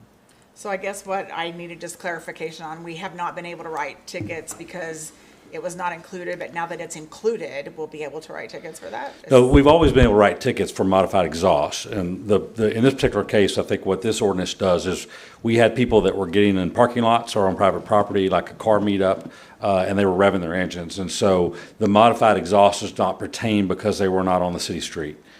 So this allows, when that does happen, for us to be able to enforce as a noise ordinance rather than the modified exhaust ordinance. There's been other complaints about modified exhaust. That is a little bit challenging just because you mentioned the decibel reading. It's an alteration from the original manufacturer. And so in some cases, a car like a Corvette already comes with a loud exhaust, or a Harley Davidson already comes with a loud exhaust. So while those are loud and annoying at times to some people, they're not modified from the original manufacturer. And so those are a little bit of a challenge. And so this is another mechanism by which to apply try to get to the same outcome. Yeah, I just, the investment that we've made in our Rose District, I don't want people to avoid the Rose District because of this. So whatever that next level needs to be, if it's this and it works, great. But if we need to look at that next level, I think we maybe need to start looking at that. I think we just have to be sure to figure out how to make it equitable across the board. Because like you said, some vehicles are just naturally louder. I mean, I'm a man, I drive a truck, and it sounds louder than a car, but it's not I don't know what you, like you said, modified, I don't know the term rice burner, if that's PC or not, but, you know, it's not that, but it is louder because it's a truck and it has a Hemi. But I mean, is that going to be, you know, something that we're going to say, oh, we got to ticket it because it's louder? Then, you know, how do we get that balance? We have to be able to make it fair. Put it neutral and rev it up. That's what's annoying. Not that you do that, I'm just saying. Yeah, I'm I just saying, understand what in you're general, saying. some Yeah. vehicles are naturally. Yeah. Especially when you have the buildings on both sides, you know, Yeah, large buildings. the echoing. And I thought, well, I never really heard the engines or whatever. Just so happened the next day is a motorcycle, and I mean, he really showed it off right in the middle. I said, well, there goes my vote. Well, and I mean, we are, like, I know we're focusing on the Rose District tonight, which definitely we need to do that, but I've even gotten complaints in my neighborhood, which I'm about a block off of 71st Street, that we can hear the pop, pop, pop, pop, pop, you know, the loud ones, even a block off of 71st Street. And so I don't know if we can obviously enforce that too, I'm assuming, because we've already got that out there. We do. Again, there are challenges with that, but I did look up the stats on that. And so since 2021, we've written 104 citations for modified exhaust. They're the ones that are clearly modified. And they're the ones like you're describing, Councilor Ford. There are others that, again, can be a challenge because they came from the factory that way. And certainly, we don't require our officers to be experts in exhaust systems that and how manufacturers do those. But there are the ones that are the clear violations. And so we do certainly try to get to those.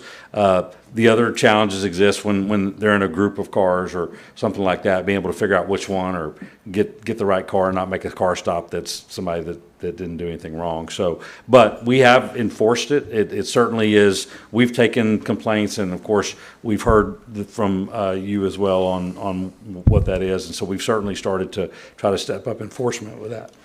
104 tickets, that's pretty impressive, honestly. So that's good to know. I'll let my neighbors know. They've written 104 tickets.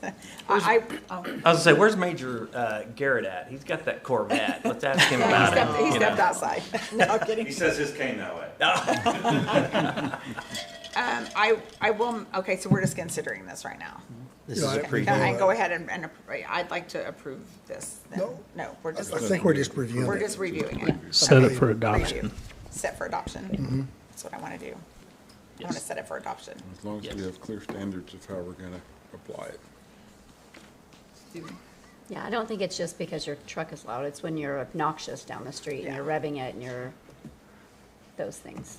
If you're just Again, kind of. like I said, as long as we are able to articulate to our officers how we want them to apply it, you know, I mean, as long as, you know, the chief and his team is comfortable with it, sometimes people who aren't doing the job every day set standard for those who have to do the job, and we don't necessarily make it clear how they're going to do said job. We just want it done. We have to make sure they can apply what we're setting forth here. It's just what I'm trying to get at. Right. I'm not saying that we don't need it. I'm saying we got to make it clear that they can apply it appropriately. And don't put undue burden on them just because we sit up here and they're the ones out there doing the job. I've been on the opposite end of that. I'll be like Trevor. I think we came to an understanding. Well, I'll make a motion then too. What do you think, Johnny? You got something to say? No, I was just gonna say, I don't think we need a motion, it's just that we're in favor of it or Okay. not, because it's Okay. just reviewing. Just the set it for ordinance. adoption. Okay.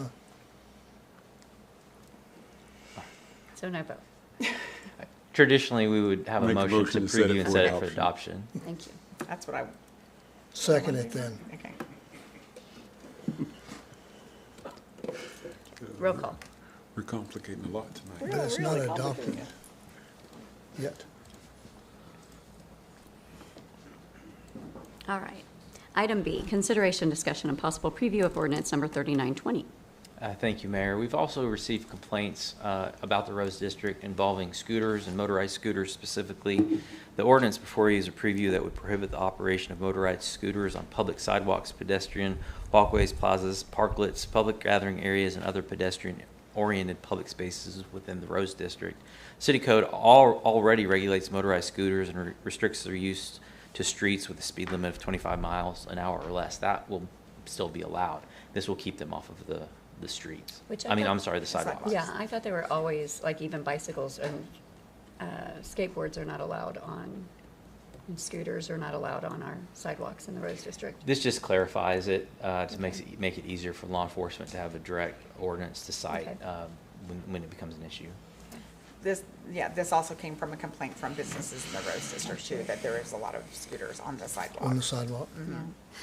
When I had my retail store, had an awning, and bicyclists would come and grab onto the like the awning and swing, and broke it at one point. So I'm like, ah. And it was illegal then too, but yes. So anyway, all right. Entertain a motion. I make a motion, we set it for adoption. I made the motion, so. Oh, got it. you second Second. I'll second it. I said second, didn't I? Got it. Item C, consideration, discussion, and possible preview of an ordinance closing a utility easement. Rocky Hinkle. Thank you again, Mayor. This preview ordinance is the closure of a utility easement on property located south of Florence Street and east of South Aspen Avenue. Staff recommends you preview the ordinance and set it for adoption. Any discussion? Entertain a motion. Motion to accept 26901. I'll second it to set for adoption.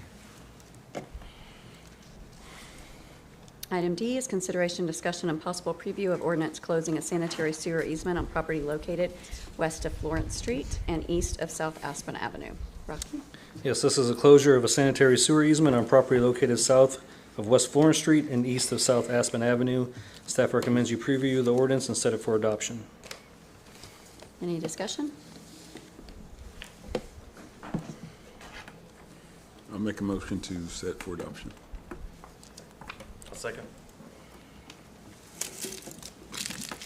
Item E is consideration, discussion, and possible preview of an ordinance closing and vacating utility easement on property located south of West Florence Street and east of Aspen Avenue. Rocky?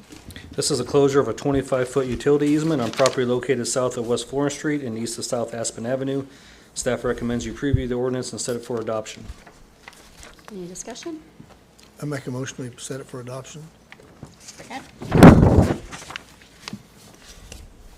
Item F, consideration, discussion, and possible preview of an ordinance closing a water line easement on property located west of Florence and east of South Aspen. This is a closure of a 20-foot water line easement on property located south of West Florence Street and east of South Aspen Avenue. Staff recommends you preview the ordinance and set it for adoption. Any discussion?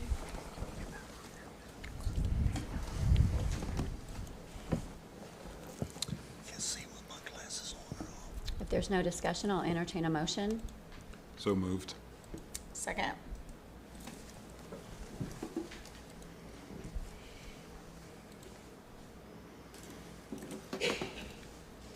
Item G is consideration, discussion, and possible preview of ordinance number 3924. Rocky? This is a preview ordinance is amending the Broken Arrow zoning ordinance, BAZ 2575-2025, proposed to change the zoning designation for a pediatric therapy farm on 14.5 acres of land from RS and RM to CG and AG. More specifically, about 8 acres will be rezoned to CG to develop a pediatric therapy center, while the remaining 6.57 acres will be rezoned to AG. The split zoning will allow for the rear portion of the property to be used for the farm aspect of the development. This zoning ordinance was approved by Broken Arrow City Council on February 3rd, 2026. Staff recommends you preview the ordinance number 3924 and set it for adoption. Make a motion, we preview it and set it for, I'll second it. I'll third it.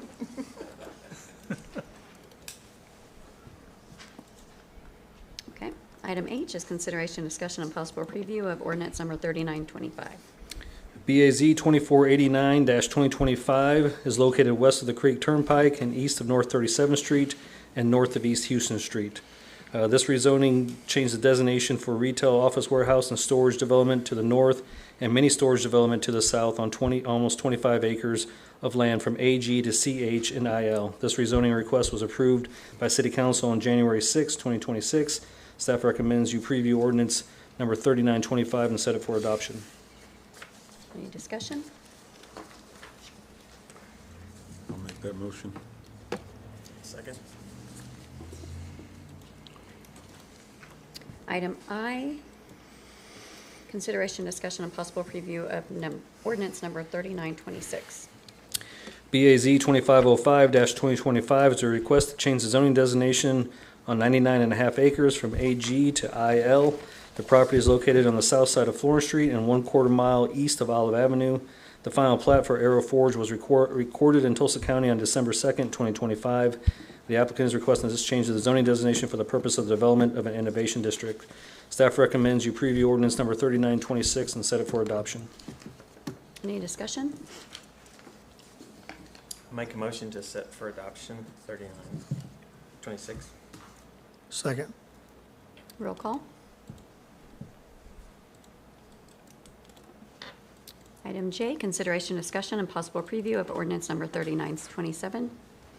BAZ 2238-2025 is a request to rezone approximately 6.5 acres from A1 to CG for Harvest Church, a proposed commercial development with future place of assembly planned. This property is located on the northwest corner of New Orleans and 9th Street. City Council approved the rezoning request on August 4th, 2025.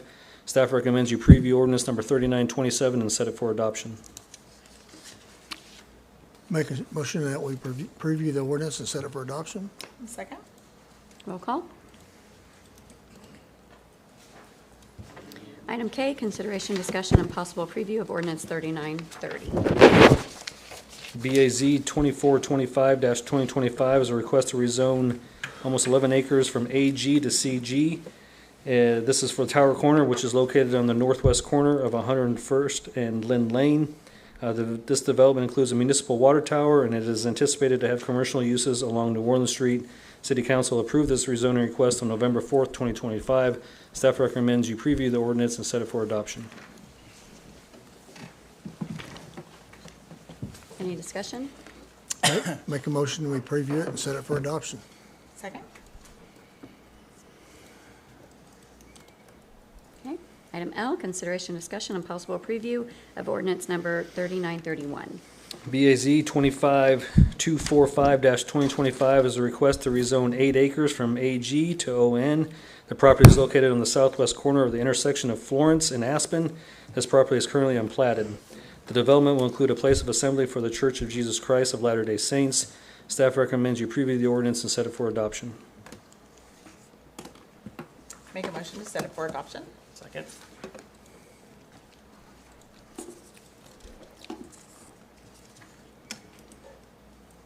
Item M, consideration, discussion, and possible preview of ordinance number 3932. BAZ 2200-2025 is a request to rezone approximately 23 acres from A1 to RS4 for Lynn Corner. This property is located just north and east of the northwest corner of the intersection of Washington and 9th Street. The property is currently unplatted. This development will include approximately 79 proposed lots. City Council approved the rezoning request on July 14th, 2025. Staff recommends you preview the ordinance and set it for adoption. Any discussion? I'll make a motion to set for adoption. Second.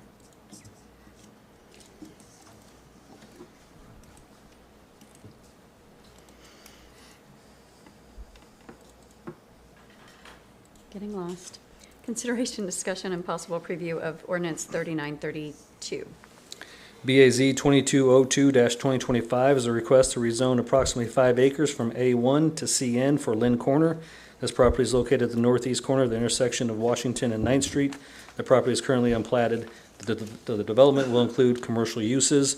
City Council approved this rezoning request on July 14th, 2025. Staff recommends you preview the ordinance and set it for adoption. So move. Second. Roll call. Item N, consideration, discussion, and possible preview of ordinance number 3933. You just did that one. No, I thought we just did 32. No. I said 32, but it was 33. Okay, I'm with you. got it. Thank I you. made the motion to 30. Thank you. Item 11 is ordinances. 11A, consideration, discussion, and possible adoption of ordinance number 3921. This is the closure of a waterline easement on property north of West Florence Street and east of South Azalea or Mingo Road. Staff recommends you adopt ordinance number 3921. and approve the subsequent emergency clause. Move for adoption. Second. Item B is the emergency clause. Move for emergency clause. Second.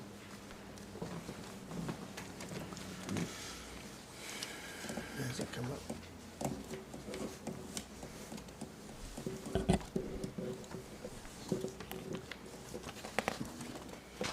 Item C, consideration, discussion, and possible adoption of ordinance number 3922. This is a closure of a detention easement on property located north of Houston Street, east of 9th Street. Staff recommends you adopt ordinance number 3922 and approve the subsequent emergency clause. Any discussion? Motion to approve item 26-891.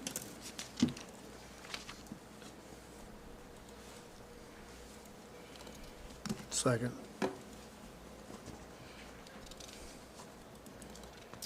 Item D is the emergency clause. Make a motion, we approve the emergency clause. Second. A minute.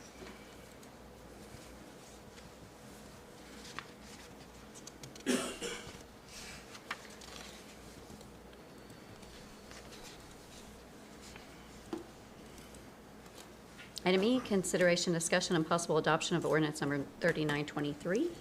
This is a request to vacate a 10-foot wide waterline easement on property located north of Houston Street and east of 9th Street. Staff recommends you adopt ordinance number 3923 and approve the subsequent emergency clause. Any discussion? Motion to adopt. Second. Item F is the emergency clause.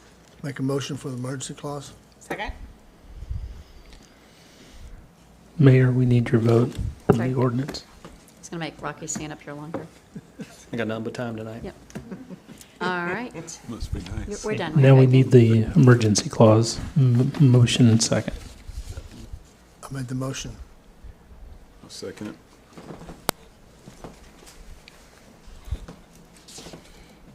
Thank you. Thank you, sir. Item G, consideration, discussion, and possible adoption of ordinance number 3918. Trevor. Thank you, Mayor.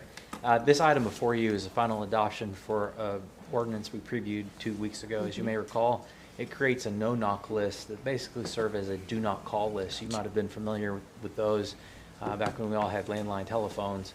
You put your phone number on the list, and then you would be prohibited from, and then solicitors would be prohibited from calling your number. This is very similar. It's just another method for us to allow our citizens to notify commercial solicitors that they're not interested in having door-to-door sales. And so it would authorize the Community Development Director to create a list and online portal for citizens to sign up. And then the list and the portal would be provided to commercial solicitors, and they would be advised that they're not allowed to solicit at those locations. I'm happy to answer any questions that you may have. The recommendation is that we set it for final adoption. We adopt the ordinance and approve the emergency clause. Any discussion? Did we have anybody who signed up for speaking on this? I know some businesses went on the news to make comments about this. I guess it wasn't that important to them. They didn't show up at the meeting. Yeah. What kind of comments were they? I know one particular was, I believe, a roofing company who said their sales are going to be damaged because that's how they do most of their business, is being able to interact and have face-to-face encounters with the public. And they can still do that. They're not on the list. Yeah. I'm not arguing it. I was just No. letting you. You gotta watch They those can too. still do I that. know. I know. We're going to separate them. I'm just going to scoot back from the microphone. Yeah, I'm just saying, they can still do that. No, wasn't thanks for arguing. sharing that. Yeah, I saw that too. And just to clarify, this doesn't impact fundraisers. Nope. Correct. It Yep. doesn't, we classify them as canvassers, and so it doesn't impact fundraisers. That's correct. Or political folks. Nope. Yes, sir. That's correct. Or Girl Scouts or Boy And Scouts. it or- does place a fine. Yes, ma'am. Okay. All right. Any further discussion? I'll make a motion to approve. Second.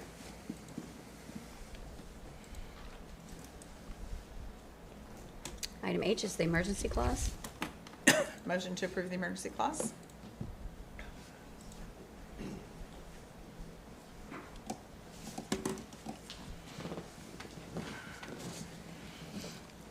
second it. Roll call. All right, consideration, discussion, and possible adoption of ordinance number 3929. Trevor.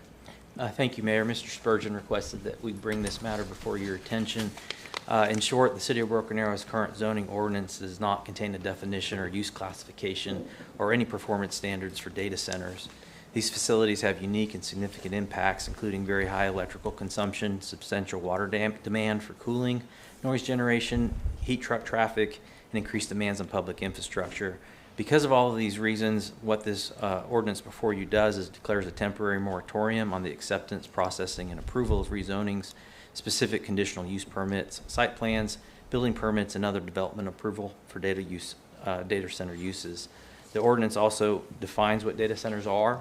It also provides reasonable exemptions and grandfathering provisions for certain vested projects that are already in the works.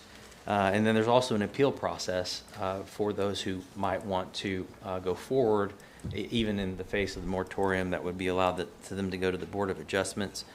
But the moratorium has an automatic sunset on December 31st of 2026, or upon adoption of a permanent data center regulations. The whole purpose of the moratorium is to give staff time and the ability, the breathing room to develop the regulations that would be necessary to find places that make sense or regulations that make sense for data centers. It would also allow for any studies that need to be conducted, any fact findings, any visits to other communities, anything that would be determined that would be needed for information gathering to determine potential regulations of data center uses. This approach closely follows the moratorium that was adopted by the Oklahoma City Council very recently, and again, it allows staff time to evaluate the infrastructure capacity, fiscal impacts, and best practices while developing appropriate permanent zoning standards. With that, I'm happy to answer any questions you may have. Any questions? At this time, do you have a presentation? I do, Mayor. Trevor, thank you very much. I would like to take just a couple of minutes to visit with council. I did ask Trevor to put this together for the governing body after much thought. I've done several interviews today, and after watching what has happened in area communities around the Tulsa metropolitan area and the challenges that they face with regard to the land use applications for development, you couple that with what we've experienced the last about 50 days when we found out in late April that there was a consultant representing a data center that had decided they were interested in Broken Arrow. We confirmed with the property owner that there was a letter of intent.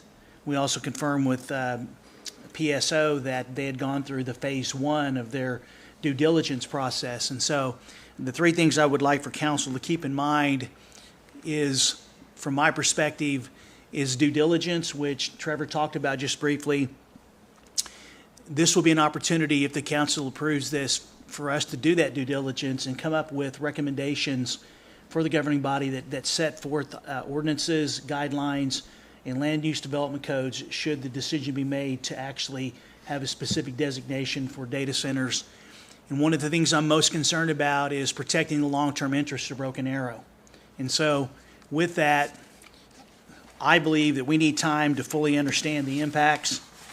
Data centers are a unique form of development that can have significant impacts on utilities, infrastructure, the environment, public safety, land use, and long-term community planning.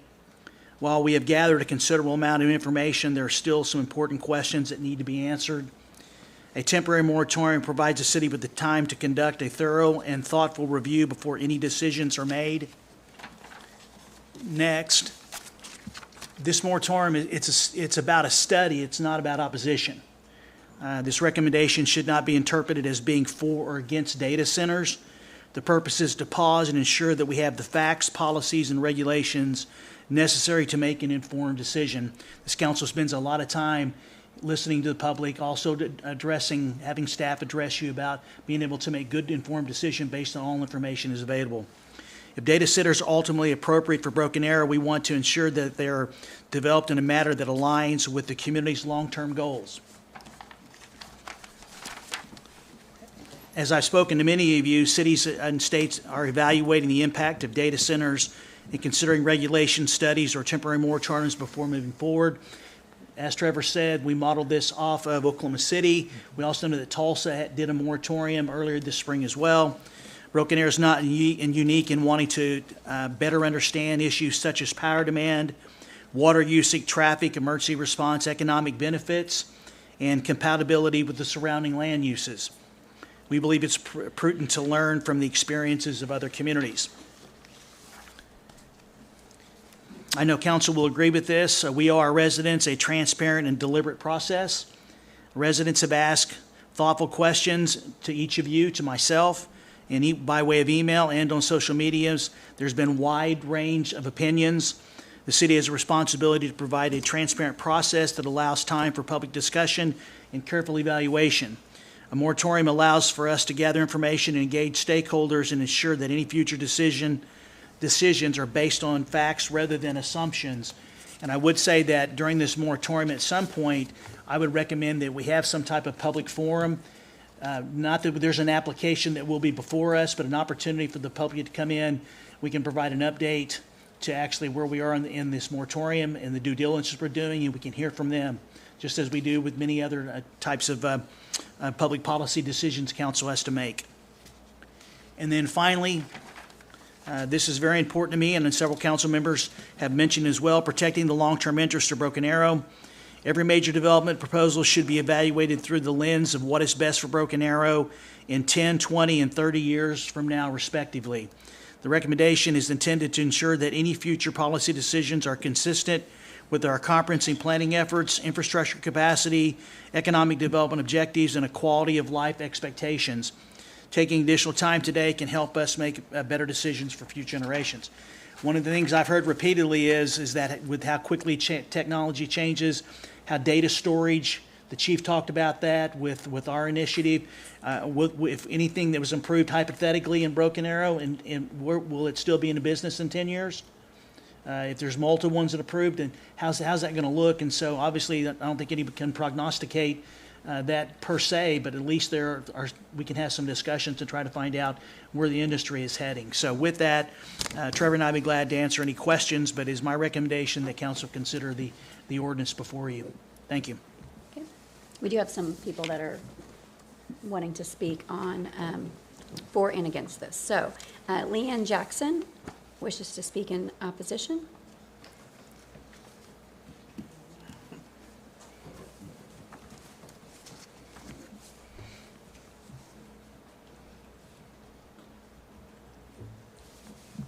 Evening. My name's Leanne Jackson, and I appreciate your time to speak. I honestly came here today to listen to you and to find out, and you addressed all my issues. If we do this moratorium, I definitely encourage you to vote on that. That would address all of our concerns and giving the public, like myself, to be able to speak with you at some point. Yeah. And also, I'm so glad I was here because I heard the police and saw that wonderful presentation that he did, right? And which made me think about a whole different way of it because, you know, as a beekeeper, I'm looking more as environmental issues where I do want to live in a safe community, and I do see the benefits of all the things that he talked about as well. So as long as we can follow these things that you were showing in your presentation and give the public time to think about it and maybe more education to the public, absolutely, then I think we're on the right road. Okay. Thank you. So just for clarification, you're not opposed to the moratorium because that's what No, you read. I am. Okay. No, I'm opposed to AI data centers. Okay. Yes, okay. From everything I've read, but Okay. I've never really. I knew they were supposed to help, be more beneficial to big corporations or big entities like the police or hospitals or airports. I can see that, right, and how that can be helpful. But I still think it's going to be terrible for the environment, and I worry about our water and my electric bill and all those things, right, that we are concerned about. So more time I definitely encourage that, yes. The Thank you for moratoriums. being so open-minded, though. I mean, Yeah, honestly, absolutely. thank you for that. Take care of those bees. Yeah. Yes, we need it. We need the bees. That's right. All right, Mike Sanders.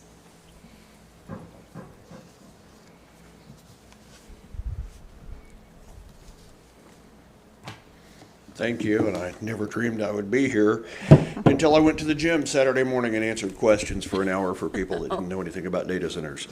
I do have to preface this, as you all have to make your formal statements. I have to make this one.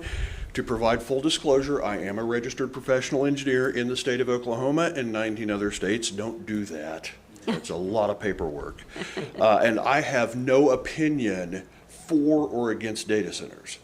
What I do have an opinion on is the inaccuracies that go with them. Now, I also have to clarify that and say, I deal with data centers. I do design work for them. I don't do the small ones. So when you think of the biggest ones out there, like, oh, I don't know, Google, you know, that kind of stuff, that's what I do. They don't take power off the grid.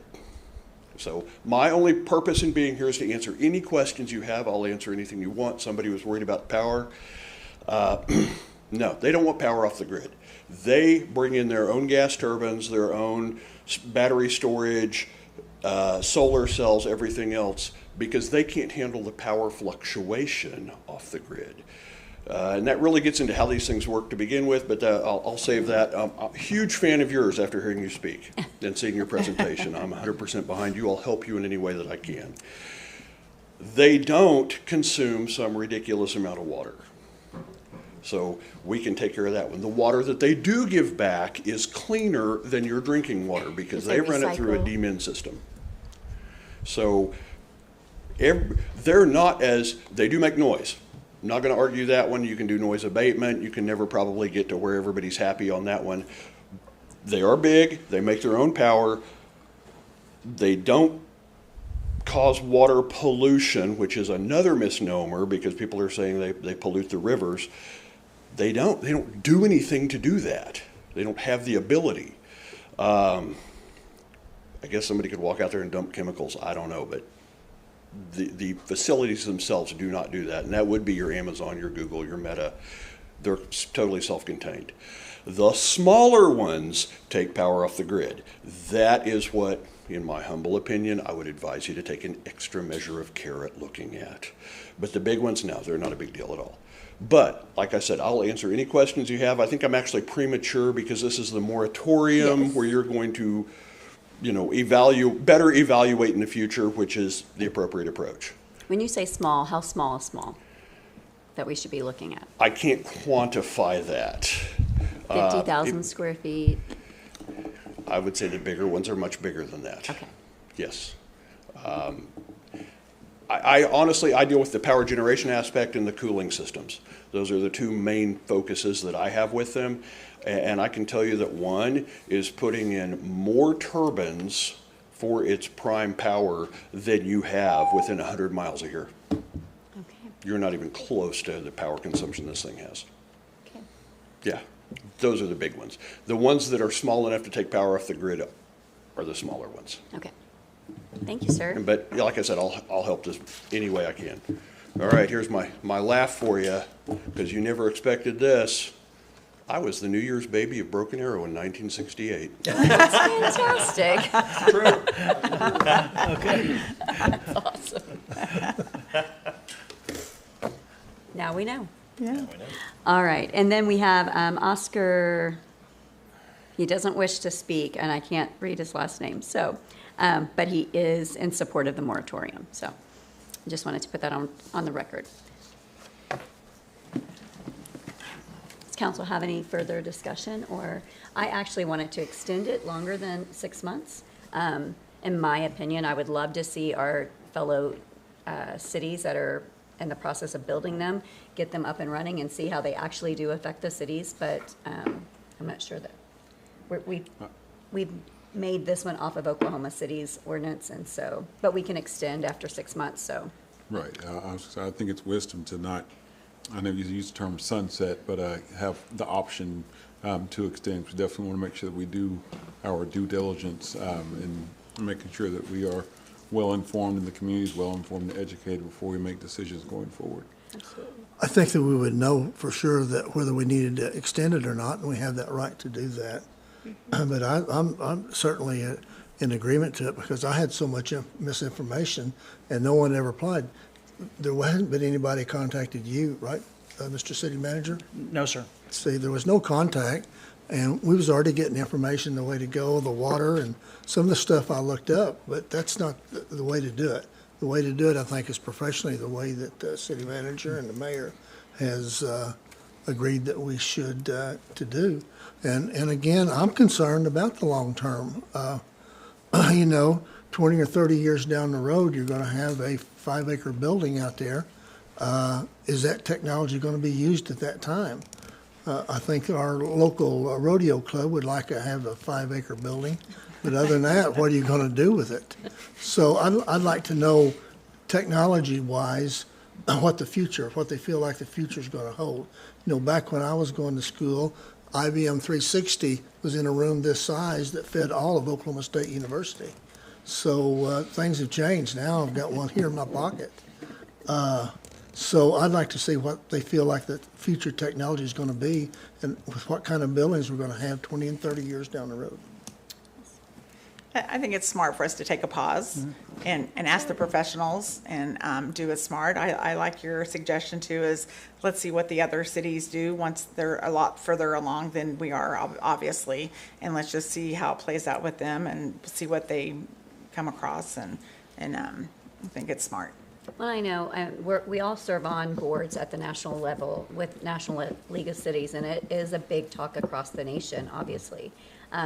What shocks me is that it seems like it came out of nowhere over the last couple of years. Like, they've been around for decades, and yet they're now, like, in the last couple of years, I feel like it's the big thing that everybody's focused on. So I just really, I think, just diving in and getting as much information as we can so that we can educate the public and go from there. Yes. I would just like to add, I appreciate your leadership on this, Tiffany, because the more data that we can get behind it helps us with the data centers, and so we really do appreciate that, and going back to what Johnny was talking about, there's more technology in your iPhone than what Apollo 13 had in it, from what I've heard.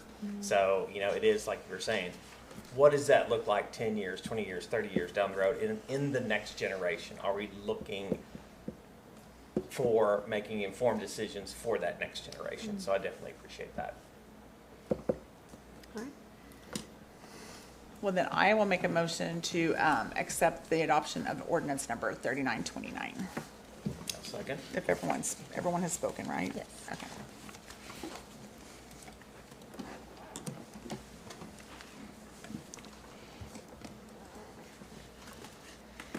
All right, item J is the emergency clause. Make a motion to approve the emergency clause Second. in a minute.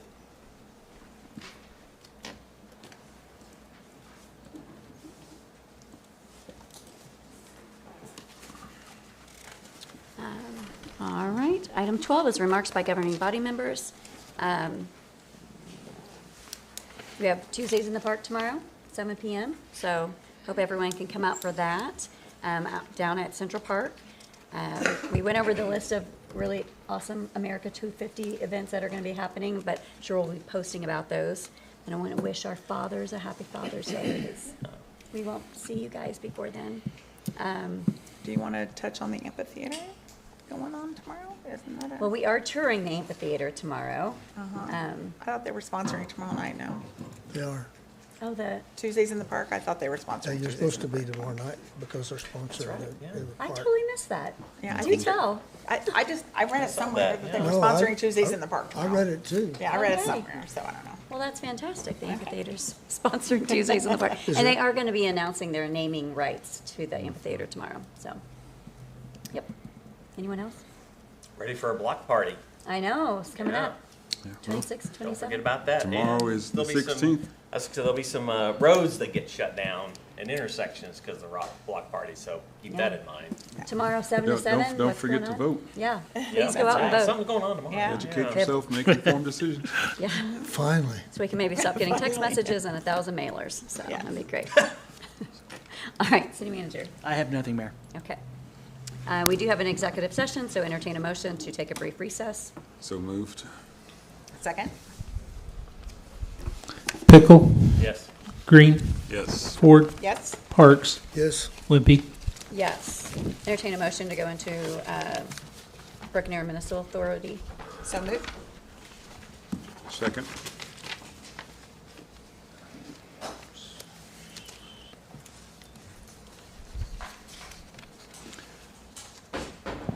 We're in Bama, Mayor, so you can just call the meeting to order.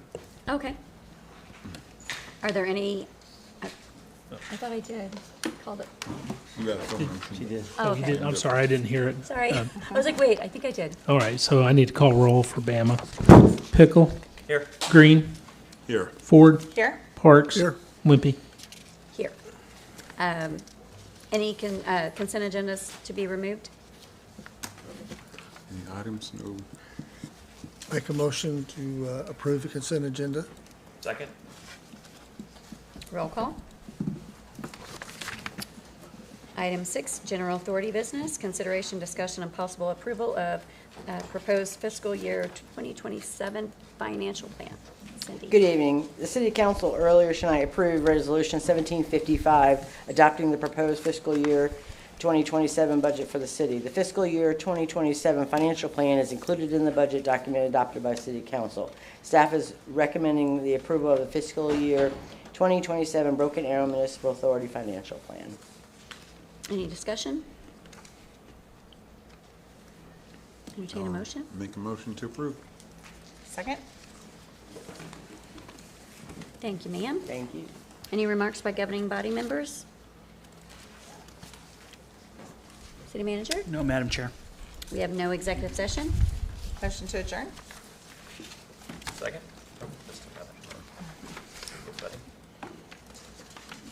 Call the Broken Arrow Economic Development Authority to order. Roll call.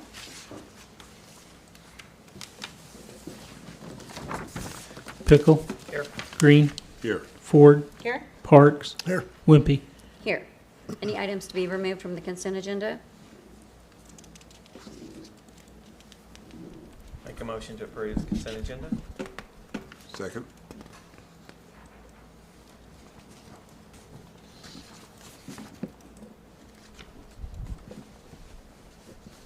Item 5 is public hearings, appeals, presentations, recognitions, and awards. 5A, presentation by the City Tourism and Economic Development Department for the second quarter of calendar year 2026. Travis Stevens. Good evening, Madam Chair Wimpy, Beta Trustees, City Manager Spurgeon. Happy to be here. Travis Stevens with the Tourism and Economic Development Department.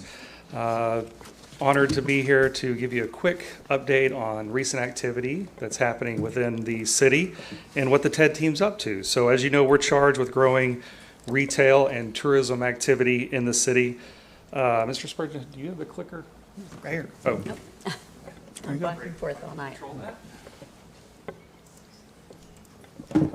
We were here back in March to give an update, and we really focused on the large retail centers and what was going on with those. So tonight we want to do a quick spotlight on the smaller businesses and the tourism activity, but I do just want to address some of the things happening at those large power centers. If you guys have driven by either one of those, Adams Creek, you've probably noticed that Five Below and Books A Million is open for business. And there's about a half dozen signs up on the building, and those are going to be opening pretty soon as well. And if you've driven out by Hackberry Market, you'll notice the Home Depot and TJ Maxx and Hobby Lobby is really taking shape. So all of those are expected to be open for business prior to Thanksgiving of this year. So just want to give a quick update on that. The beautiful TED team, I don't know how we can, oh, thank you very much, whoever did that. Wanted to just bring your attention in the bottom right corner. That is Lisa Smith, the newest addition to our team. She's our new administrative assistant and is doing a fantastic job of keeping us organized and in line and on task. So we really appreciate her efforts. She joined us back in February, so wanted to make sure you got to see what she looks like. And then next slide, I want to just share a couple macro data points. This is not really anything you guys don't already know. This is the growth, population growth over the past several decades. Kenny Schwab had a fantastic quote in the Kobe U class last week, and he said that Broken Arrow has been growing since the 40s, which is absolutely true. You can see this. We just went back to 1980. You'll notice I would just point out that the number of people that are adding to the population I would say is relatively consistent over the years. You just get a larger base, so the percentages are going down. But just wanted to kind of make sure, I mean, you guys know this, but it is an impressive graph, so I wanted to share that. The next slide, something that's very closely related to population growth, is the housing starts. There's an organization, New Orders Weekly. They put this together for all the Tulsa Metro communities. And obviously what stands out is Broken Arrow. In the last 3+ years, we haven't quite doubled Tulsa's housing rate, but it's more than a time and a half. Double that at Bixby, 4 times that of Owasso. Why is this important? It's because retail follows rooftops.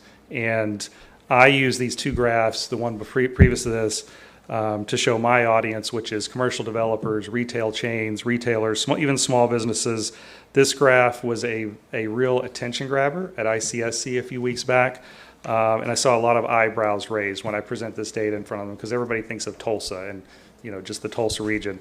A lot of people aren't aware of what's happening in Broken Arrow, and so these graphs really tell that story. So quickly want to hit on some things happening in the Rose District. Unfortunately, it's not always rosy in the Rose District. The ebbs and flows of businesses, small businesses. So since January 1st, we've lost 3 businesses where the spaces are still sitting empty. That first picture, Record Studio, that was a solopreneur, one-man operation. Sometimes lifestyles changes, things happen, and so he unfortunately had to stop operating. The middle picture there is the Rose Rock Creamery. Another kind of sudden change that it was not due to lack of business. It was a thriving business. The owner just decided to do something different. I would have sold the business, but he chose not to and instead closed it. We have had a lot of activity around that building, and we expect that space to fill very quickly. And then the third picture, unfortunately, a car jumped the curb and slammed into it, so they're dealing with some insurance issues, but we hope to get that one back online very soon. Also, since January 1st, I'm sorry, the slide's a little wonky, we've had 3 brand new businesses go in. Funky Brems, and you guys have seen these. Kilwins has made a huge impression on the Rose District. They have a huge following. And then a great use of second floor space, the Collective, which is a co-working collaborative space. Happy to have that as well. Next slide, we have a lot of businesses coming into the Rose District. So this is really exciting. So a couple, the bottom left, top right, both of those are going into the ground floor of the Brio. The realty company in the top right, I know they're going into a space that's never been occupied before, so that's great to see. The vegan head spa, I know everybody's really excited about that. I joke. Not sure what that is, but hey, happy to have it. It's a thriving business. So, and then we've got another boutique going in where the former 46 Trading Company was. That was a success story. They actually outgrew their space, had to go to a bigger location. Unfortunately, they couldn't stay in the Rose District, but another boutique is backfilling that. But they stayed in Broken Arrow. And they're staying in Broken Arrow. Yeah, Great point, Councilor Ford.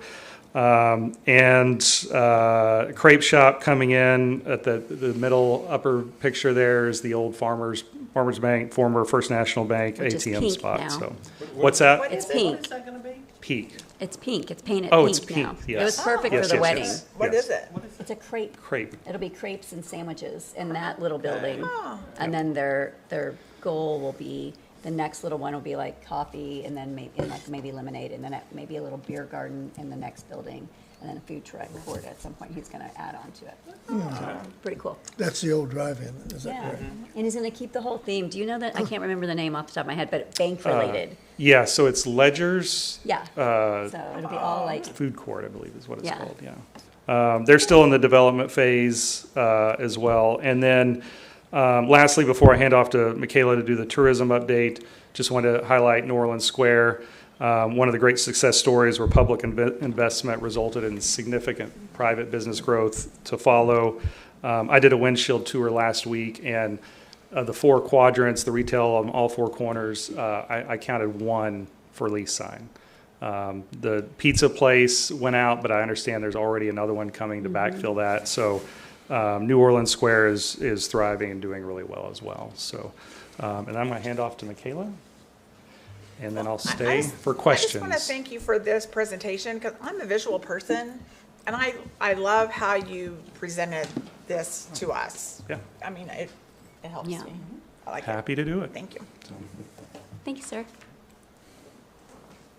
Good evening, everybody. Michaela Barton, the tourism manager.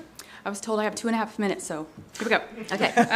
So I just want to start by saying tourism is very important, and not a lot of people get that concept. But I like to just say that for every dollar that a visitor spends is a dollar less that our citizens have to spend, because money that it comes in from visitors is new money that our community wouldn't have otherwise, and it alleviates some of the money that our citizens would have to spend on permanent infrastructure and things like that. So for me, it's just net positive dollars. So I like to start with that. This is a little bit of a awkward time to come in and do a report because we're not quite done with the fiscal year. So I'm just kind of going with what we have so far. So some of the key performance indicators that I present every month to our VBA board is our hotel data. And so every month I get an update on how our hotels are doing. And every month when we open the emails, we're like, did we do great? You know, we had a strong few months of fiscal year. And so it's been good so far. But so these numbers right here are from July of 2025 through April. That's the most recent data that we have. And so far all the numbers are green. Again, the slide is a little bit wonky, but hotel, motel, lodging tax is up 2.8% over last year. Our average occupancy is up 2.9% over last year. Our ADR, which is average daily rate, that's how much a hotel charges per night, average, is up. $101.70 is the average that our hotels charge per night. That's really high for the state. We are higher than average, which is good. And then RevPAR is revenue per available room, so that's whether the room is occupied or not. That's kind of the average is $58, and that's up 4.1%. So all numbers are green. You know, some months, well, if you go to the next slide, it'll am I at 2.5 minutes yet? The next slide just shows that some months are down, but mostly the months, the collections are up for this fiscal year, which is great. The lodging tax collection is up, again, 2.8%, and then the hotel sales tax is up 5.1%. And then we kind of measure success by 4 things. It is the lodging tax dollars, the hotel tax, or the sales tax dollars that the hotels collect, and then sales tax that visitors spend. We like to kind of make that a separate number. You know, you guys look at total sales tax generated, but we like to, there's a way that we can look at people that come and visit that live 50 miles or more away and how much they spend. So I've got, in June, I hope to come back and present a little bit longer to you guys after, not in June, but after this fiscal year's over. Last year, visitors that were from 50 miles away or more spent $140 million in Broken Arrow, and that equates to $4.9 million in sales tax, which equals 6.7% of the total sales tax that the city of Broken Arrow gets and uses. So my goal at the end of the year is always hoping that that number goes up, because that means we're doing something right or helping something to go right. So you can go to the next. So real quick, I just wanted to mention these are some of the results of the pilot program for the film incentive. And as you guys know, we did a pilot program that was $100,000. This first year, we so far have awarded $85,000, and we have one more, so we're going to be right at spending $100,000 for that for the first year, which is crazy. These did not transfer right, but it equaled about $500,000 in direct spending, and over 1,000 hotel room nights were here just in these film projects. And then the next slide talks a little bit about thank you for approving the budget, because in that was kind of the renewal of our film incentives. So we're going to have a fresh $100,000 out of the VBA budget to use, which are lodging tax dollars.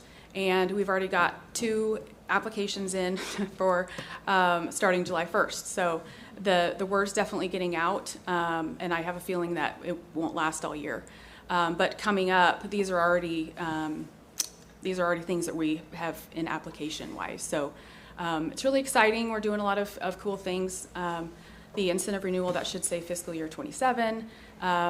We are working on our film festival, as you guys know, which is October 2nd, 3rd, and then just doing a lot of recruitment for the production. So we're really proud of that. And then just to recap, we've got a lot of conferences. We have a lot of interest in Broken Arrow for our conference space, and also just tournaments. We've had a couple big golf tournaments recently. The American Junior Golf Association came down to Indian Springs for the first time, and Women's All-Pro Tour came. And those both only came because, or heard about Broken Arrow because of our rebate. We weren't really on their radar. Aaron actually reached out to American Junior Golf Association. They're coming in August, and it's teenagers. And then those are just some of the other conferences that we've worked with this year or upcoming. And just some highlights from the year. We recently won the Merit Award for the Best Marketing Campaign, large budget. We got to move up to the large budget. And we've had really successful quarterly hotelier meetings, and obviously all the work that we're trying to do in the film industry as well. And then lastly, we are really excited for this fiscal year. We have our strategic plan done. We just recently hired a national marketing agency. I'm so excited. We're like playing with the big kids now, and we've got a destination marketer, and we're going to do some great things. So I'm over my 2.5 minutes, but we are excited for next year. So hopefully, once we get final numbers for the fiscal year, I'd like to just come back to council and hopefully present and share that information. So wonderful. Yeah. Thank you. Thank you. The Visit BA Board too just approved letters that you can get your picture in front of, like you can get in the middle of the picture for, you know, how you see people when they go to other destinations, you can get your picture taken, so it'll be really cool. Yeah, they're 6-foot letters for conferences and selfies at our events and Christmas and. 6 foot's a little taller. 6 foot. Yeah, super cool. Yeah. I'll tell you, you and Aaron do a great job because they have so many balls juggling in the air, and they do such a great job. I don't know if you all watch their social media or not, if it shows up in your feeds or not, but there's so many different things that they're doing. They're very active, and they do a lot of good things, and I appreciate that, and you're doing a good job. Thank you. Yes, thank you, ma'am. All right. Thank you. Thank you. Thanks, Travis. All right, item 6 is general authority business. 6A, consideration, discussion, and possible approval of the proposed fiscal year 2027 financial. Cindy. This is a repeat from before. The City Council earlier tonight approved Resolution 1755, adopting the proposed fiscal year 2027 budget for the city. The fiscal year 2027 financial plan for Broken Arrow Economic Development Authority was included in the budget document. Staff is asking for the approval for the approve the fiscal year 2027 Broken Arrow Economic Development Authority financial plan. Any discussion? I'll make a motion to approve. Second.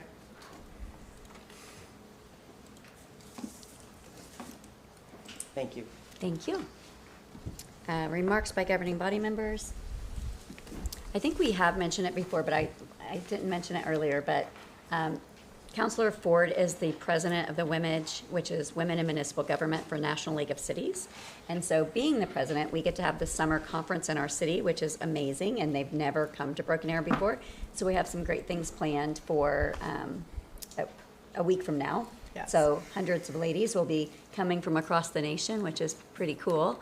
I have a really cool committee. Cindy's actually on it. We may have some other people. Lori's not here anymore, but we have a great committee within the city. So I've not done it by myself for sure. You're on the committee as well. And so it is going to be a lot of fun. What's really neat is the first 3 days will be Oklahoma Municipal League, Women in Municipal Government. They call it WIMG. We try to get them to change it. They would not. But they're all doing their own, they do their own planning. So that's been a lot of relief off of us. And then ours will start Wednesday night and then go through Friday. And so it's going to be a lot of fun. We'll really get to show off our city. So yeah, I'm looking forward to that. And we encourage many of them to stay over Friday night so they can come out to the block party and so. Yeah. And there are a lot of them staying for the block party, and then there's a lot of them staying over to go to different churches in our area. Like, they're bringing the whole family and everything because they want to go to different churches. Yeah. It's pretty cool. I did just find out that Pastor Mike's not going to be at Transformation that week. They may be disappointed. He takes a sabbatical during the summer, so I'm like, don't say anything. It All just right. did. All right, city manager. None, ma'am. None, okay. No executive session. Make a motion to adjourn. Second. Or not. Motion to clear the room for executive session. Second. Roll call. Hang on just a second. Mr. Green, we need your vote. It's in there. Okay, so now we're adjourned from beta.